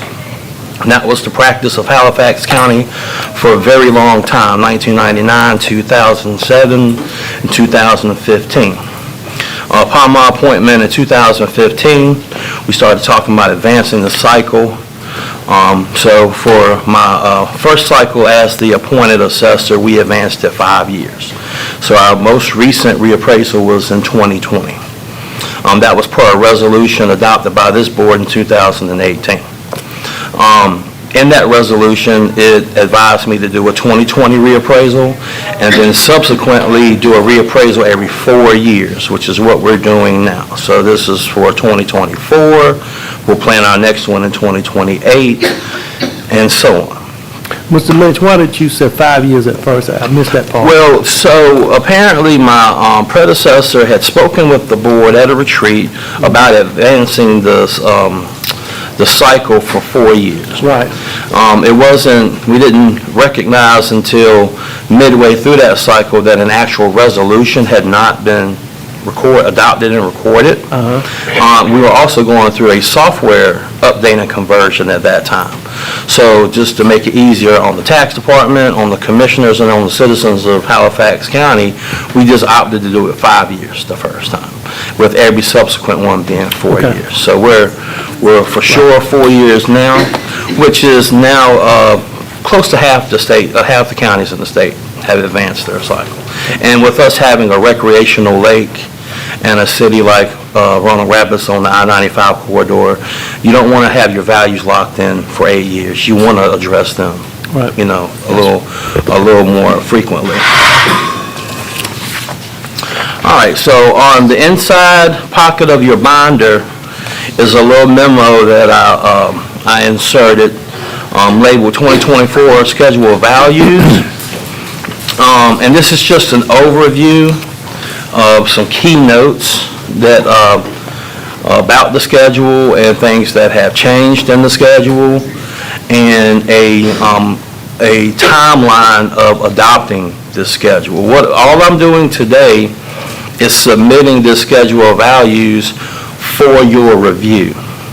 And when I leave this meeting, I will put a copy of it in my office for the public to review. And I would ask someone from management team if they'll have their copy available for the public if they decide to come in this courthouse and they like to review it. Okay, so just an overview, there's only one statute that refers to the schedule of values in the North Carolina Machinery Act. It's 105-317, Part B, and it just says a preparation for each reevaluation of real property that's required by 105-286. It shall be the duty of the assessor to see that there's a uniform schedule of values, standards, and rules to be used in appraising real property at its true value and its present use value are prepared and sufficiently detailed to enable those making appraisals to adhere to them in appraising real property. In layman's terms, that means our appraisal staff uses this schedule of values to appraise new construction like wood decks, houses, boathouses, piers, commercial property. We also use it to value our agricultural and our farmland that is under the present use value program. So it's a very nice tool for our office, and it keeps everything uniform. If everybody's using the same book and looking at the same information, you have consistency. All right, so for this schedule of values, the 2024 schedule of values, the notable changes are we made a lot of changes to our construction cost schedule. This includes, but is not limited to, additions, wood decks, porches, garages. Those are detached and attached garages, storage buildings, boathouse, piers, and other outbuildings. These changes were made based on cost information, building permits that we received from the building inspector's office, tax appraiser input from my field staff, what they see in the field, what they see on the building permits, and then, of course, networking with some of the other counties in the state that had recent reappraisals in 2023 are currently working on their 2024 reappraisal. The base value for clear land has changed to from $3,000 per acre to $3,400 per acre, and the woodland will be changing from $1,200 per acre to $1,360 per acre. That's all based on agricultural and woods land sales. And I limited that study range. Now, even though we have the opportunity to look at the whole 4-year cycle, everybody knows a lot went down in 2020 and 2021. So we had enough sales to just analyze January 1st, 2022 to the present. So that's the last 20 months is what we're considering in our sales analytics. That way we don't inadvertently have increased values from the way things were selling in 2021. It's kind of a unique year. I think we see things going down a little bit. All right, so lastly, as far as my presentation, you read this book on your own time. If you have any questions, mainly if you need help going to sleep at night, but don't blame me for that. So, but if you have any questions, you can call me, my staff. I have some staff here that's worked really hard getting this book together. I'll be back in front of you October the 2nd to see if we have anybody that has any questions from the public. And then back again mid-October, hopefully, for this board to adopt the schedule for our upcoming reappraisal. There will be some publishings in the local media, advertising the public hearing, as well as once you adopt the schedule, we have to publish that it's been adopted and give the citizens of Halifax County time to appeal it if they're not happy. All right, so that's my just basic, simplified presentation of this 2024 schedule of values. I'm open to any questions that you may have. Okay, it's going to be a public hearing on October the 2nd, the adoption be the 16th? Yes, sir. Okay. Any questions, comments from Ms. Johnson? As we look at the notable changes and as we go through the document, now are these the only changes for 2024 or are there additional changes in the document? There's additional changes in the document. So this schedule's labeled by chapters. We have land pricing, building pricing, present use value, commercial model, stuff like that. A lot of stuff changed, too much to outline in just one document. When I chose my list of notable changes, it were rates that increased, say, like 20% or more, substantial increases. For example, the wood deck rate per square foot went up, and that was one of the first notable changes that I listed. And anybody that's built anything in the last few years know lumber prices have went up. So when lumber prices go up, our schedule must coincide with that. We must make the necessary changes so that when somebody gets a building permit to build a garage or a deck, that our appraisal staff has the means to go out there and get the same value on their property record that they spent on that improvement. So there are other changes in there. There's some commercial rate changes for anything from retail stores to fast food restaurants, but they were small incremental changes and nothing that I felt was excessive enough to outline in my memo. And I have a copy of the former schedule if anybody would like that to compare. But we really don't look at it that way because we don't, and it sounds bad, but we don't really worry about how much it goes up or what percent it goes up. What we worry about is that this book is accurate for right now, for effective January 1st, 2024. I've known from past experience that once we adopt this document, that usually the public has a lot of questions. Sure. I want to be prepared. Sure. So that's exactly why the law requires us to put a copy of it out for public inspection. That's why we have the public hearing, for them to bring those questions before this board and before myself. And I'll be happy to answer any questions that they may have. And we also, in preparation for this and getting this book together, we analyze and reanalyze and question ourselves and then look for evidence so we can support everything that's in this book. So there's no doubt about that. But this is just a formal presentation. As you're reading it, bless you. As you're reading it, if you run across something and, my number is still the same, most of you have my cell phone number, just give me a call and I'll be happy to go over any questions you have or any taxpayer questions about it. Can I ask a question, please? Yes, ma'am. We all know the building costs up on us. Yes, ma'am. But they're also coming down. So I speak from personal experience. Sure. So would sometime in the future, would this, say a debt, would that rate be decreased? It can if lumber prices go down. And it's the same thing with the results. So this is just one part of the equation to get to your property tax value. We have to have good data. So our field appraisers go out and get the information about your property, like the size of your house, the size of that deck, and they apply that square footage to these rates. And that gets us a cost.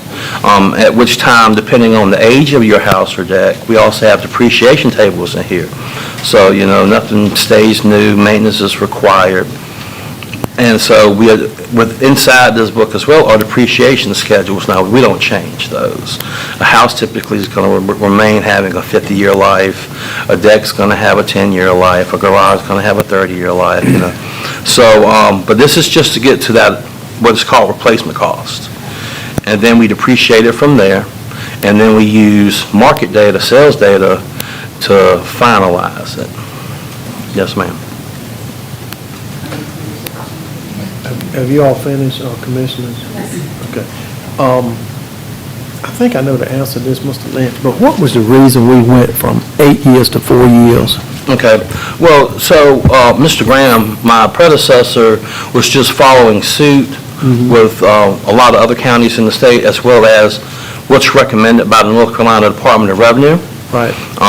As you know, I formerly worked in Northampton County as an appraiser, and we started a 4-year cycle in 2011 after the big 2007 reappraisals in all the local counties on the lake. Right. Again, if you've got recreational property, tourism property, if you stick to the minimum 8-year cycle, if you have a year like 2021 and the sales prices go up and you have to raise property values, people are stuck with those values for the entire cycle, no matter what happens with the market or the economy.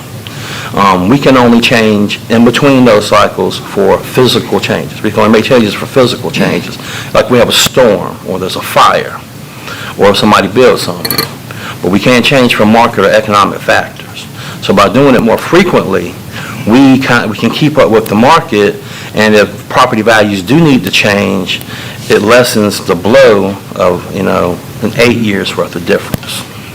So really, to sum it up, it's really to the advantage of the taxpayer as well as Halifax. It is. They don't always see it that way, but Right. it really is. It keeps from their property values going up or overinflating all at one time. Right. We can gradually make the increases in 2 cycles opposed to 1. All right, anyone else? Okay, are you ready to move to your next item? Sure. Do we have to, we don't have any action, it's just the public hearing and the adoption, right? This is the presentation. Right. If you accept it for your review, I think we're done with that. And then Yes, we've sir. got 2 late applications. We're good, you can move on to. All right. Well, thank you for hearing these 2. These you are a little more familiar with. I have 2 late elderly exemption applications from 2 taxpayers. I'm trying to look at the schedule to see who's this. Mr. Lovett first on the agenda? Yes, sir, Okay. Mr. John R. Levy. John R. Lovett, yes. All right, so Mr. John R. Lovett made an application to the Halifax County Tax Department for the elderly exemption for his property here in the town of Halifax. He failed to make a timely application, being that the deadline for 2023 was June 1st. And so Mr. Lovett submitted his application. If it had been timely, we would have approved it. But he wrote a letter asking this board to accept it late for the 2023 tax year. And he does know if this board does accept it as a late application, that he will need to reapply next year timely. Okay, any questions or comments of Mr. Lynch? If not, what is your pleasure, Commissioners? Move for approval, Mr. Chairman. Okay, motion made by Commissioner Johnson, is there a second? Second by Commissioner Smith, any further discussion? All those in favor say aye. All opposed, like sign. Okay, the next one is Nancy Mosley. Yes, sir. Same situation. Ms. Mosley's daughter works down at the new courthouse with us. Apparently, is trying to help Ms. Mosley handle some of her business now that she's getting up in age. She was unaware of the exemption. She came to our office and got a copy of it and realized that she had failed to meet the deadline. So she got her mother, she wrote a letter on behalf of her mother, got her mother to sign it, I believe. And so if Ms. Mosley's application would have been turned in timely, I would have approved it because she meets all of the criteria to qualify. But unfortunately, she did not make the June 1st deadline, and she's asking for this board to accept it as a late application as well. Ms. Mosley's daughter knows that if this board accepts it as a late application, then they will need to reapply timely for 2024. Okay, you've heard the information coming from from Mr. Lynch. What is your pleasure? Okay, motion made by Vice Chair Brewer, second by Commissioner Smith. Any further discussion? All those in favor say aye. All opposed? Okay, I think you're done, That's all sir. I have. Thank you very much, and I'll see you next month. All right, appreciate you. Next item, item D, Human Relations Committee bylaw revisions. We'll hear from Ms. Renee Perry, our illustrious Deputy County Manager. Good morning. Good morning. Good morning, Commissioners. So in your agenda packets, you have both a red line version and as well as a final version of the HRC bylaws. And we have worked diligently since April 2023 to revise those bylaws to define our role and to actually prepare for launch. So the key changes were made to align the bylaws with the resolution that established this new committee back in February. Some of the key changes include modification of the language within the duties of the committee, changes to the reporting time frame to the Board of Commissioners, changes to the meeting schedule, and additional language to allow the committee to request a reasonable budget to carry out the task of the HRC. As staff liaison, I will act as treasurer and communicate any budgetary needs to the county manager. So I'm seeking your approval of the new, or revised bylaws for the HRC. And just so my colleagues will know, I did meet with the Human Relations Committee a few weeks ago. In our August meeting. Right. Yes, sir. And, they had a list of questions they wanted to ask, the board, and I prepared answers, and it was a good dialogue for about an hour. Wouldn't you say? It was a very good meeting. Yes, sir. Okay. So anyway, I just wanted to just let you all know that. Any questions or comments, Ms. Perry? If not, she needs our approval of the revised Human Relations Committee bylaws. I think it's a very good committee. I think Dr. Cradle is the chair, and of course, Ms. Perry acts as the liaison and of course treasurer for the county. But it's a very good committee. Yes. And we'll be at Harvest Days. We have a tent, so Yeah. and we're excited about that. Thank you for saying that. Yes, sir. Ms. Johnson, okay, motion made by Commissioner Johnson. Is there a second? Second by Commissioner Webb. Any further discussion? All those in favor say aye. All opposed? Thank you, Ms. Perry. Appreciate all your hard work on that. And Thank got you. something else, too. Two more. Oh, two more. Two more, yes, sir. Item E, interlocal agreement resolution, animal control, Town of Halifax. Yes, sir. So in your agenda package, you have the Town of Halifax's approved resolution and interlocal agreement in order for Halifax County Animal Control to enforce our ordinance within the town limits of Halifax. So similar to the Town of Scotland Neck, I believe that was approved at the last meeting. So I'm just seeking your approval to move forward with that resolution, approving for Halifax County Animal Control to enforce animal control within the town limits of Halifax. Any questions or comments from the commission? I want to ask you, Ms. Perry, I'm not looking at it as a real big deal because I know how small the town of Halifax is, but I think Attorney Ross, one of my famous words, are there any skin in the game? Yes, sir. Absolutely. Absolutely. They'll be charged based off their population. Okay. Yes. All right. Yep. Yes, sir. All right, I just need to ask that. It was burning me so. Without a doubt. Yes, sir. All right, with that being said, any further questions or comments from the commissioner? Can I get a motion?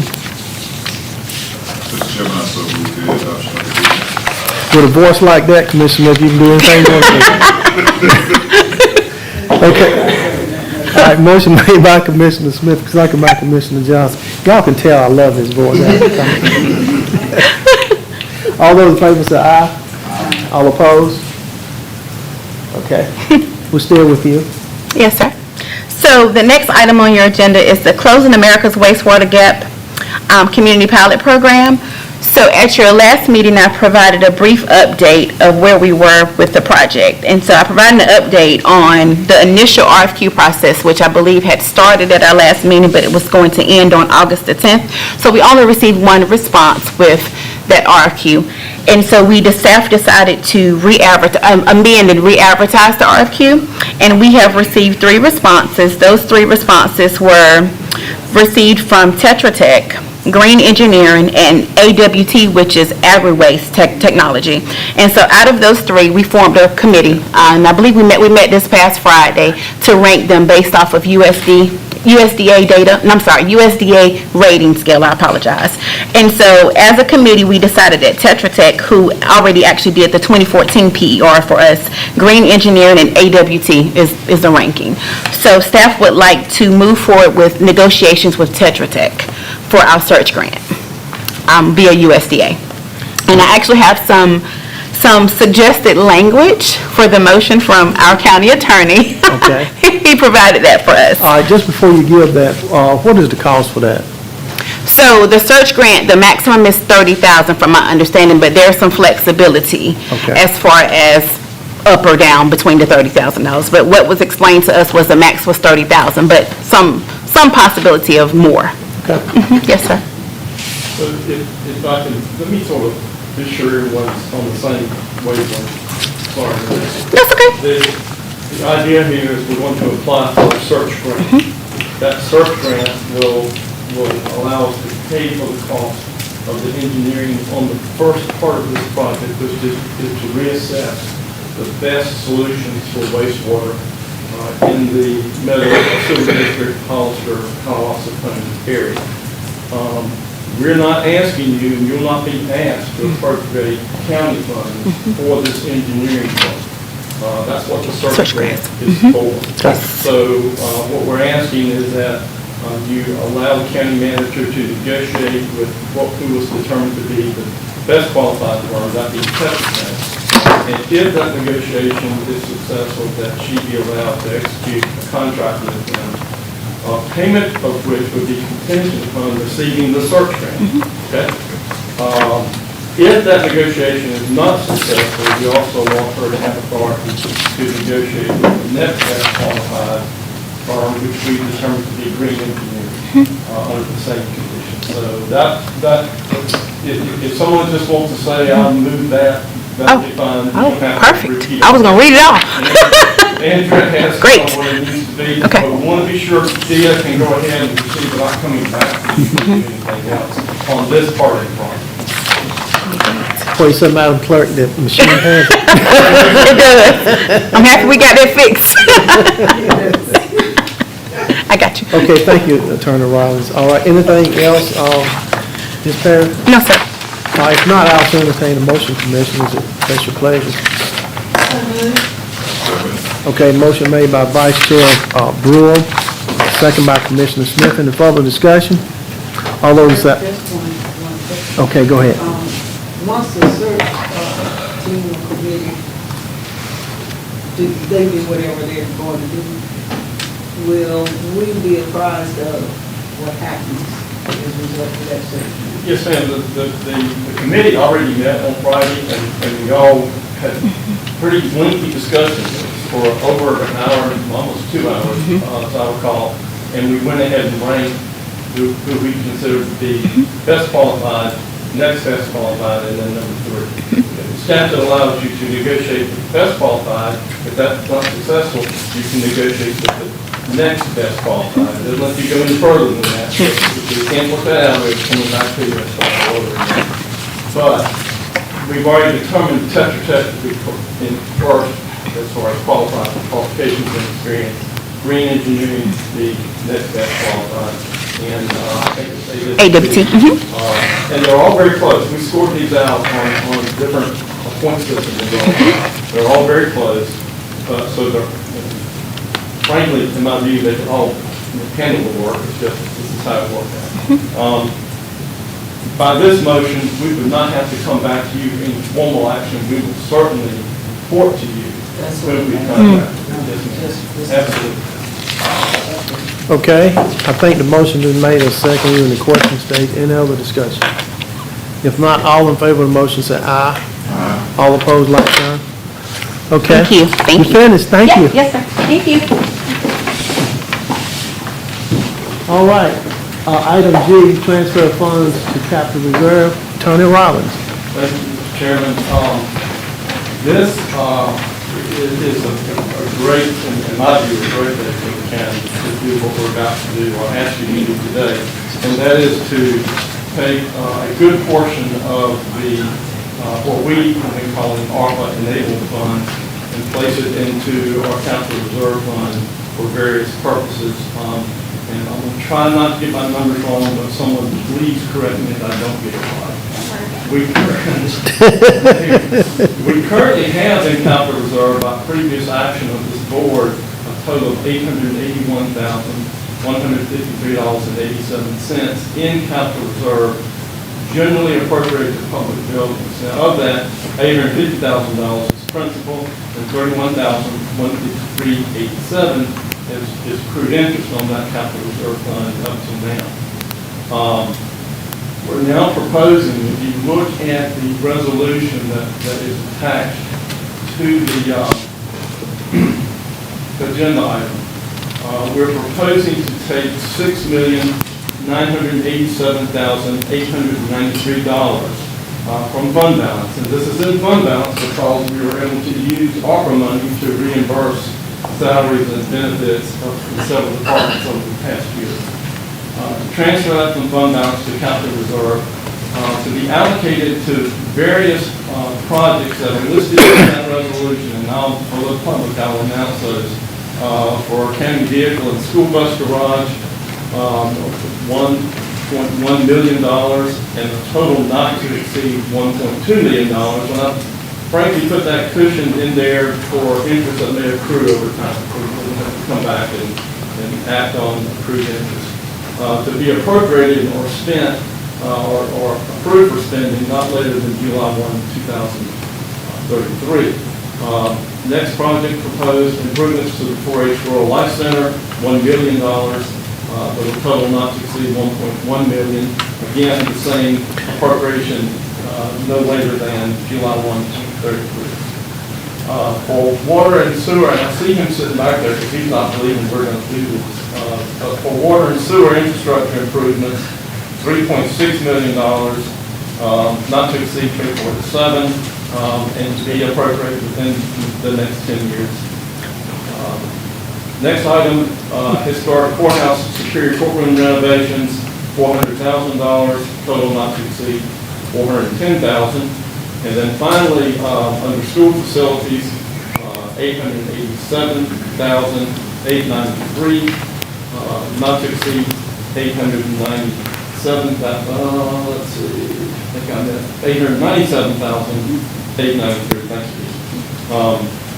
For a total appropriation today to capital reserve of $6,897,893. Now, the resolution goes on to state that consistent with the initial resolution, all interest that accrues in capital reserve will be prorated, spread among all the projects that are in the reserve, and the finance department does a great job of tracking that. So each of these project items that you preserve capital for will accrue interest on a prorated basis as well going forward. And what I will do is remind you that although you might approve this appropriation today to capital reserve, you can change the appropriations among capital reserve to new projects. You can defund a certain project and put it in another project anytime you want to do that. The one thing you can't do once you appropriate funds to capital reserve is you cannot pull it out of capital reserve to use for non-capital or operational purposes. So once this is locked into capital purposes, it stays there, but you can move it about as needs may change. And I'll mention one more thing and I'll stop, and that is that your capital reserve fund is designed to work hand in hand with your capital improvements plan from year to year as you review that and see what's needed where you can adjust capital reserve depending on what your CIP might be from year to year. Okay, that's enough. Any questions? And if not, yes, ma'am. I think there might be a mistake in the resolution. I think you've got your numbers transposed. I wouldn't be surprised if I tried to do this myself and you had Clarify it, Ms. You've got, now therefore the board resolves that the amount of 6,987,893, but then in your breakdown, it's 6,897. Okay, it is actually 600 and, Mary, which one's the right amount that we've got? I'm sorry.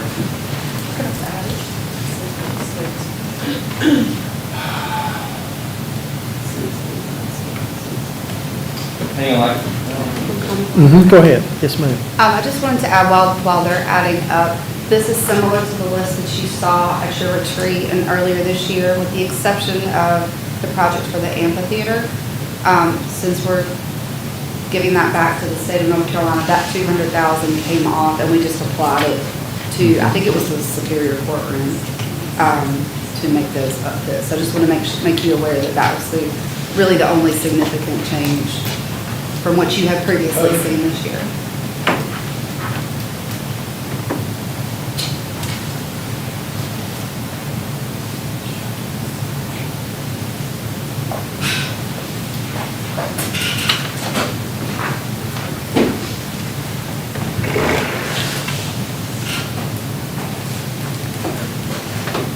I don't know which one I transferred. Is someone doing the math, or is that on me?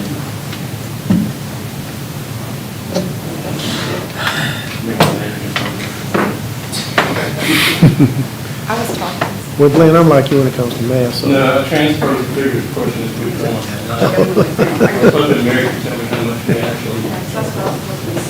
actually reserve that. Well, I can't, I don't have that file with me in this computer. Hang on.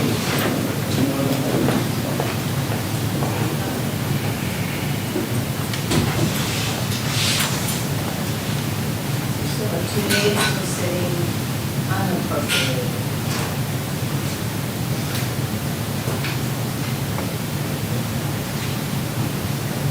We've already moved to 225.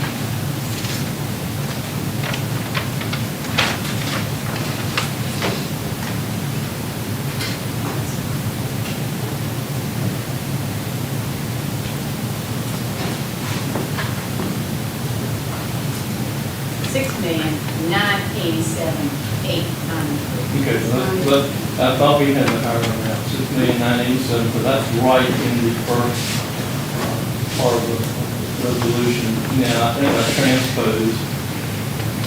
Was that the bottom? Yeah, but let's see what the total those projects somewhere, because I'm not.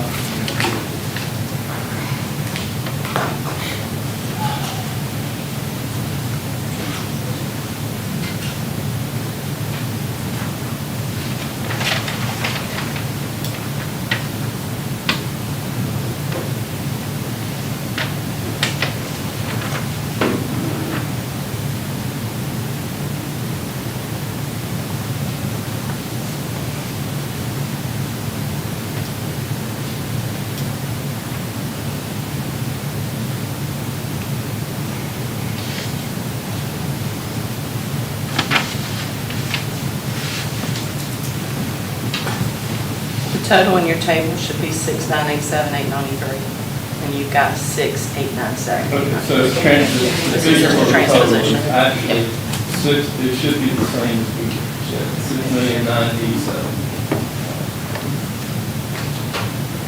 So we'll fix that on the, Andrew, what I'll do is we'll correct that. Where it says total transfer to capital reserve, this resolution, it actually be 6,987,893. And with that correction, unless there are other questions, I've got other typos here. Ask for a motion to approve the resolution. So just before I call for that motion, Attorney Rollins, so what is the total amount that we actually have in capital reserve? Can someone tell me that? What is the actual total amount, period, that we have in capital Can reserve? someone add 6,987,893 to 881,153.87? That would be the total after this. Because the 8-something is what we currently have in there, right? Yes, sir. All right, okay. I just wanted that thing, all right. And what is that total amount? What is it? If I caught you right, I have 7,869,046.87 cents. Yep. Okay. That's all right. All right. Okay. So my question then is, after your question, Mr. Chair, is how much do we have in fund balances unappropriated? I have that. Ms. Johnson, when you looked at me, I had to. If you give me a few minutes, I will find it. I asked for that and they sent it to me. Okay. It's not in your agenda packet.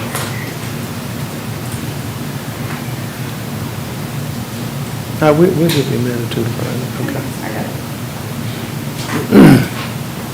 it. We talking about money, we got this thing right.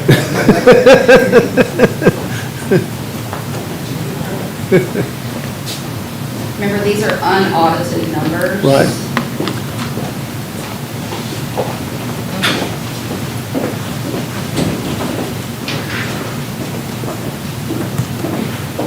Your total unassigned, Mary, correct me if I'm reading the wrong thing.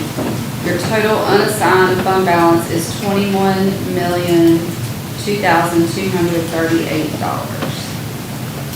Does that sound right? That's unassigned, that's right, that's taking. That's unassigned. Your full audited fund balance, well, unaudited at this point, you're at 63.82% for a total of $51,331,513. Don't let that 63% fool you, though. Don't let that fool you. I'll have this in your weekly Right. update this week. Didn't have a chance to get it in for here, but this is what we have. Right, okay, thank you. All right. Still have money, that's what you need. Right, yeah. I just don't want the public to get fooled about that percentage there. Because it's a trick to that percentage. And also, so the public not confused, your assignment of this money to capital reserve for these proposed projects does not actually approve any of these projects. All that has to happen by a separate project ordinance if you actually go through with it. So this is in reserve, earmarked for that, but it's just earmarked at this point. And that's how your capital reserve money works. Commissioner Wales? Thank you, Councilman Dodd. So when I look at that capital reserve fund report, and I see the purpose, I go down to retention facility. So that's the case, you decide you want to fund that, we okay. Yes, sir. You might decide that you'd rather, and I'll pick on Chris, he's here. You might decide we want to put 3.6 million into the detention center rather than water and sewer at some point in the near future. So don't relax. I haven't started throwing things yet. Okay. Keeping me in line. All right. Sit him and the sheriff side by side one day. Did you finish, Mr. West? Okay, Ms. Denton. Mr. Williams will probably be first on your list for this project. He's been waiting very impatiently. But I want to also add, that number also includes your possible matches for the needs-based grants that will be submitted. We hear that's still in October. So that takes that number into account as well. And you'll see that when we send it out to you this week. Yeah, Office 7, we had a real good visit at Granville Correctional Center the other day too, detention center rather. Okay, so we need a motion to consider adoption of the resolution with, I guess it needs to be amended, right? Say amended. Just the type of corrected on page Right, 2. okay, all right. Can I get a motion to that effect? Motion made by Commissioner Johnson, is there a second? Second by Vice Chair Brewer. Any further discussion? All those in favor say aye. All opposed? I tell you what, that capital fund, that's a good way of being proactive and really thinking about the future needs of capital needs for our county. All right, next item, Mr. Rollins, I think we're still with you, aren't we? Yes, sir. Okay, funding of great grant local match connecting Holding 2 LLC. Yes, sir. Also, this is related to some of our ARPA funding. So last March, actually March a year ago, in 2022, the county executed a memorandum of understanding with Connect Holding 2 LLC. Brightspeed? Is that who that is? It's Brightspeed, yes. Sort of Brightspeed. In support of their application for a grant from the Department of Information Technology under the Growing Rural Economies with Access Technology Program, or the GRADE grant program, as you all know. The county made a commitment to support Connect Holdings' application with matching funds to be appropriated from the county's ARPA revenue replacement funds. Fortunately, Connect Holdings has been awarded a GRADE grant. There is a copy of their award letter in your agenda items attached there. And that grant is in the amount of $2,833,709.60. It requires a match of $500,066.40. Of that match, the county has been asked to provide $50,000, which I think county management would like to secure that. And we're asking you now to approve $50,000 from our ARPA revenue replacement funds to help with this match requirement for the GRADE grant to Connect Holding LLC, and also included in that resolution approving that is a resolution authorizing the county manager and other necessary staff to sign a three-party grant agreement that will be coming from NCDIT between the state and Connect Holding and the county. I don't know if you have any questions about that. This is very similar to what we did with the earlier great grant. I forget. Lytel. Yeah, another name that sticks with my brain. A very similar resolution with respect to the prior great grant, local master county Lytel. Are there any questions about the proposed resolution? Any questions or comments from commissioners? If not, I'll soon entertain a motion. That's your pleasure. I move the resolution authorizing funding of the Great Creek local match and other related actions be approved as presented. Motion made by Vice Chair Brewer. Is there a second? Are you alone over there today, Commissioner Smith? I know y'all, I'm just messing. Second by Commissioner Johnson, I believe, right? Okay, any further discussion? All those in favor say aye. All opposed? Okay. And I'll just add that this will leave what Christina, after the $50,000 comes out of what we appropriated. We appropriated $2 million toward broadband projects. We allocated $312,000 for Zytel plus the $50,000, or $372-ish.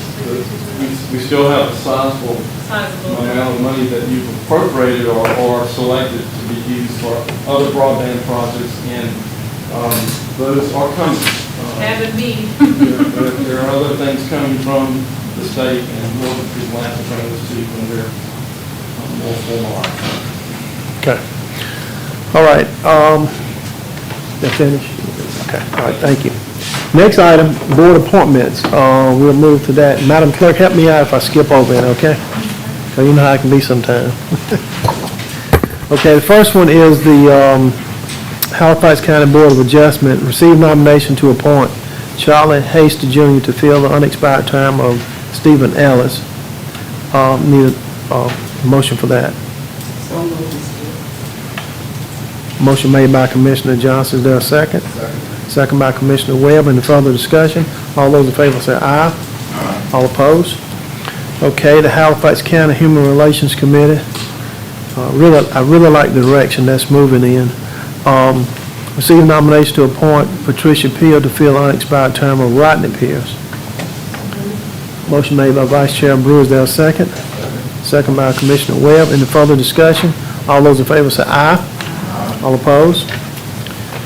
Okay, Halifax Planning Board received nomination to appoint individuals to fill the unexpired term of Charlie Hasty. That's Chuck Hasty. He went over to the Board of Adjustment, so his position has come open. And I think Board of Adjustments, as well as the Planning Board, do still have a couple of vacancies on it that needs to be filled. Halifax County Tourism Development Authority received nomination to appoint Gravano Taylor to fill the unexpired term of Brian Harris. Motion made by Vice Chair Brewer, second by Commissioner Johnson. Any further discussion? All those in favor say aye. All opposed? Received nomination, waive the term limit, and reappoint Gregory Jones to the Scotland Neck Board of Adjustment. Motion made by Commissioner Smith. Is there a second? Second by Commissioner Webb. Any further discussion? All those in favor say aye. All opposed, like sign. Okay, receive nomination to waive the term limit and reappoint Larry Pendleton to the Scotland Neck Planning Board. Motion made by Commissioner Smith, second by Vice Chair Brewer. Any further discussion? All those in favor say aye. All opposed, like sign. Upper Coastal Plains Workforce Development Board received nominations to appoint Alicia Floyd to replace Crystal Lyons. Motion made by Commissioner Johnson. Is there a second? Second by Commissioner Webb. Any further discussion? I do want to thank Kathy Scott for her help with that. Thank you, Ms. Scott. Appreciate your help. Working with that. together works, right? That's right. Frank gave it just like Reverend McCullough said this morning. All right, all those in favor say aye. All opposed? Okay. Okay, receive nomination to appoint Walter Wilson to replace Chris Brady, voluntary agriculture district board. So moved. Motion made by Commissioner Smith, is there a second? Second by Commissioner Webb. Any further discussion? All those in favor say aye. All opposed? Is that it, Madam Clerk? All right. I just want the commissioners to note, we still have quite a few vacancies, like the Four Rivers Resource Conservation and Development Council. Madam County Manager, I'm assuming we still have that committee active, right? Okay, all right. And then, of course, the Halifax County Board of Adjustments and the Juvenile Crime Prevention Council. I thought we had filled all those slots, but I see it up here again. Ma'am?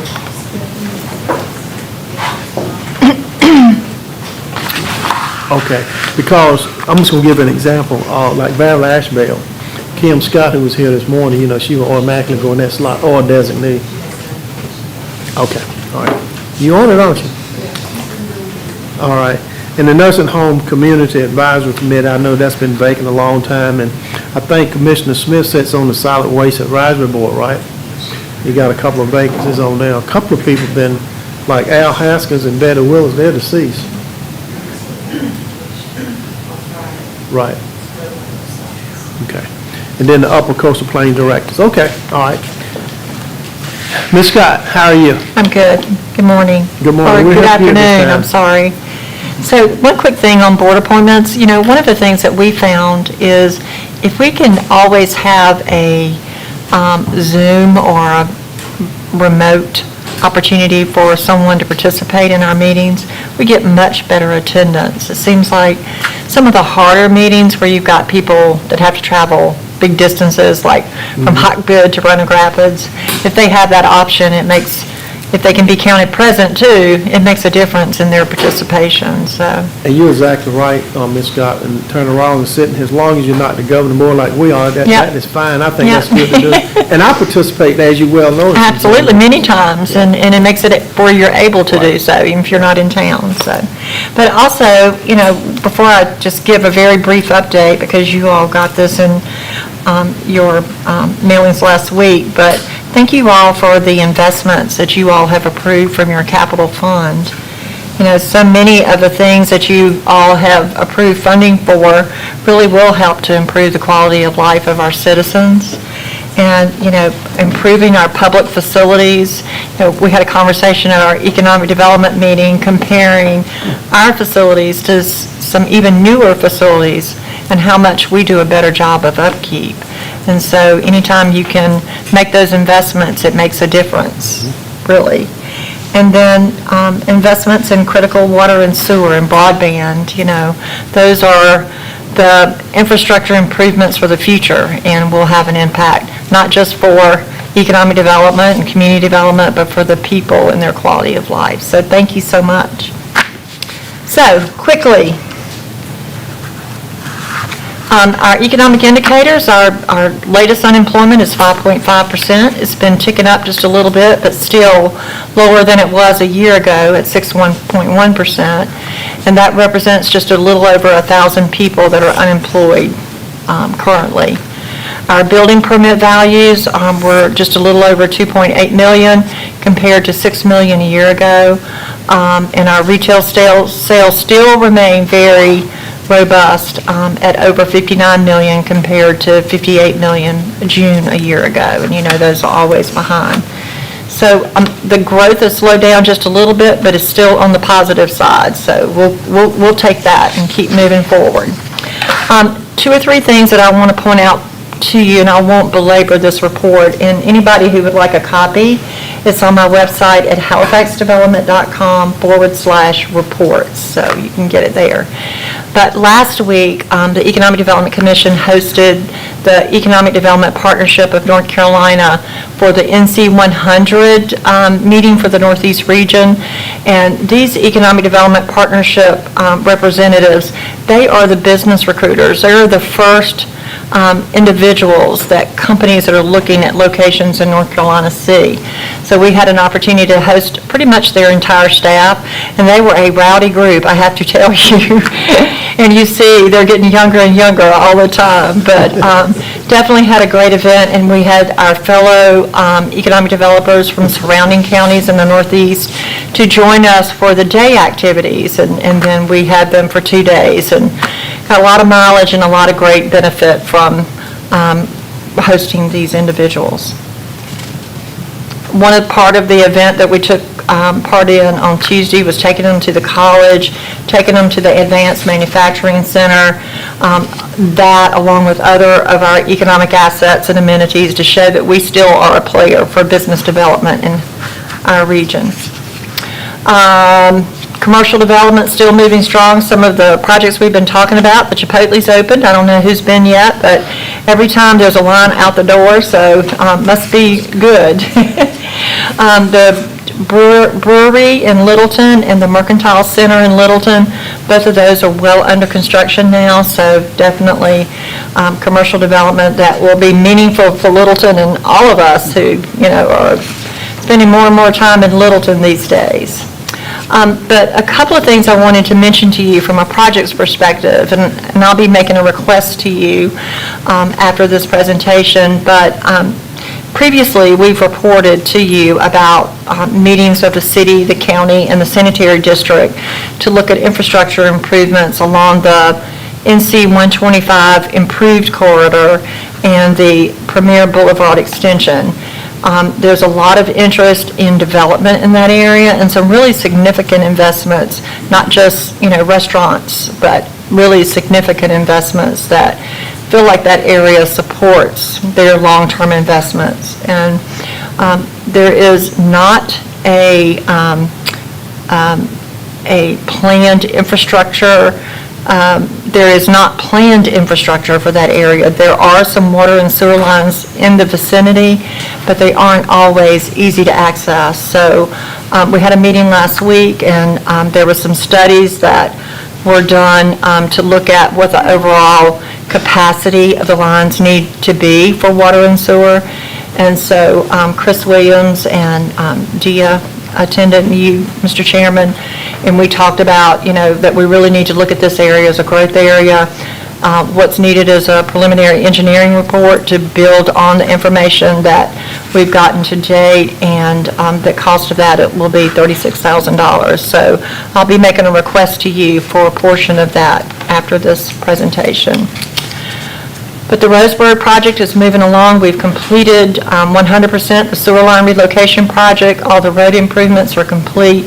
Roseburg has signed off on those improvements. We're still working to address the natural gas line construction to serve the mill, which is hopefully will start soon. The Airboss Alternative Road, I've mentioned to you all about the need to provide alternate access to Airboss, because going through this residential neighborhood, as the company has grown, has become more and more of a challenge.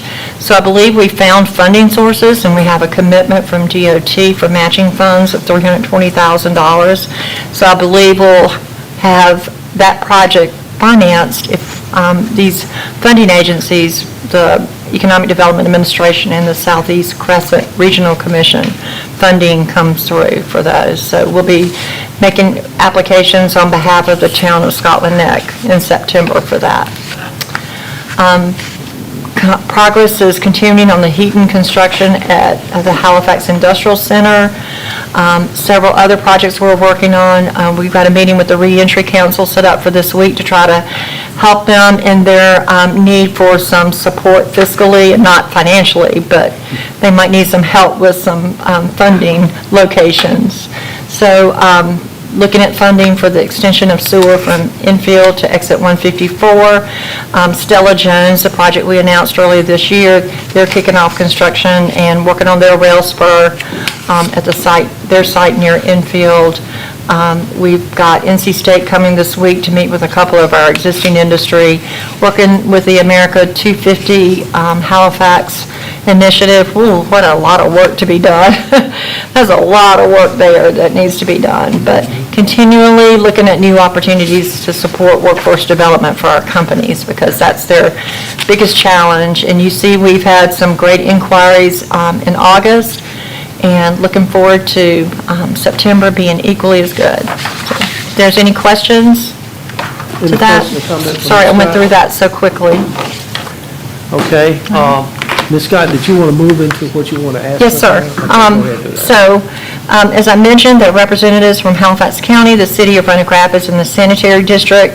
We've been meeting to discuss water and sewer improvements needed to support future development along the Highway 125 corridor and the Premier Boulevard extension area. There's consensus among that group to go ahead and move forward with a full-blown preliminary engineering report. The cost for the PER is estimated at $36,000. Because the county, the city, and the sanitary district will all benefit from that project and the future development that would be located on that corridor, each entity was requested to pay 1/3 of the cost. So I am here before you today to request $12,000 that would come from the Economic Development Seed account to be Halifax County's share of the preliminary engineering report. And there's currently $23,087.07 in the Economic Development Seed account. Okay, you heard the information coming from Ms. Scott. What is your pleasure? Request be approved. Motion made by Vice Chair Brewer, is there a second? Second by Commissioner Webb. Any further discussion? All those in favor say aye. All opposed? All right. Okay, Thank y'all so much. Thank you. Appreciate all that you do, Kathy. You're a hard worker, too. Yeah, we all work hard, don't we? We'll hear from our hard-working county manager next. County manager's report. Thank you, Mr. Chairman, and I'm happy to report that I just have the one item that's listed on your agenda. It's a... Is that a joke? Yeah, usually I have a lot. I just have a retirement resolution honoring Roger Jenkins III. He's retiring as a lieutenant from the sheriff's office. Just request your approval on that resolution. Motion made by Commissioner Johnson, is there a second? Second by Vice Chair Brewer. Any further discussion? All those in favor say aye. All opposed? That it? That is it. We'll have some things in closed session. Right, okay. County Attorney's report. Just quickly, no hearing date yet from the Court of Appeals on the matter. I thought I turned that off. I'm sorry. It's lunchtime. Lunch is ready. Yeah. Just letting you know that Reverend... So we're still Collins waiting said for something. hearing date on the Court of Appeals concerning Roanoke Rapids versus Halifax County on 911 center funding. Also, no word yet from an attorney I spoke with at least 10 days ago from DEQ about our efforts to try to find a way to be able to do work or fund work on hydrilla on Lake Gaston. I was actually informed last week that I would be contacted last week, but that hasn't happened. I'll continue to follow up on that. That's all I have for today. I will have something in closed session. I'll brief you on a recent situation that I won't mention in open session, but it just concerns some current litigation and follow-up on some litigation. And we also have to go into closed session, if you don't mind, to discuss possibly having the board direct staff regarding the possible acquisition of some property in closed session. All will take very short time, but we got that. All right. Okay. That is Attorney Rollins? Yes, sir. Okay. All right, any other business? I'm just going to mention again, we did take a visit, and Ms. Denton may have put it in her weekly update. We toured the Granville Detention Center last week, and that went very well. Myself, helped me out, the county manager, the sheriff, some of his staff. Detention staff. Right, and our Operational staff. operation staff. And anyway, we had a very good tour, and it went very well. They have a very nice facility. Got a lot of good ideas, asked a lot of questions, but just kind of want to give you that update. Anything else? Okay. If there aren't any other business, I'm going to ask for a motion to go into closed session. But first of all, let's state the reason that we're going. Turn around, hear from you first, and then Ms. Benton. Yes, we're to discuss some current litigation, and also not a legal matter, but to get direction from the board concerning possible acquisition of real property, which is allowed in closed session. Okay. Ms. Denton, you have in closed session minutes. All right. Did you have anything else? Okay. All right. Well, with that being said, can I get a motion to go into closed session for those matters? Motion made by Commissioner Johnson. There a second? Second by Commissioner Webb. Any further discussion? All those in favor say aye. All opposed, like sign. I know that IT need a little bit of time to do something over there, so let's be back. It's 12:22 or 3. Let's be back at 12:30. Take a little break.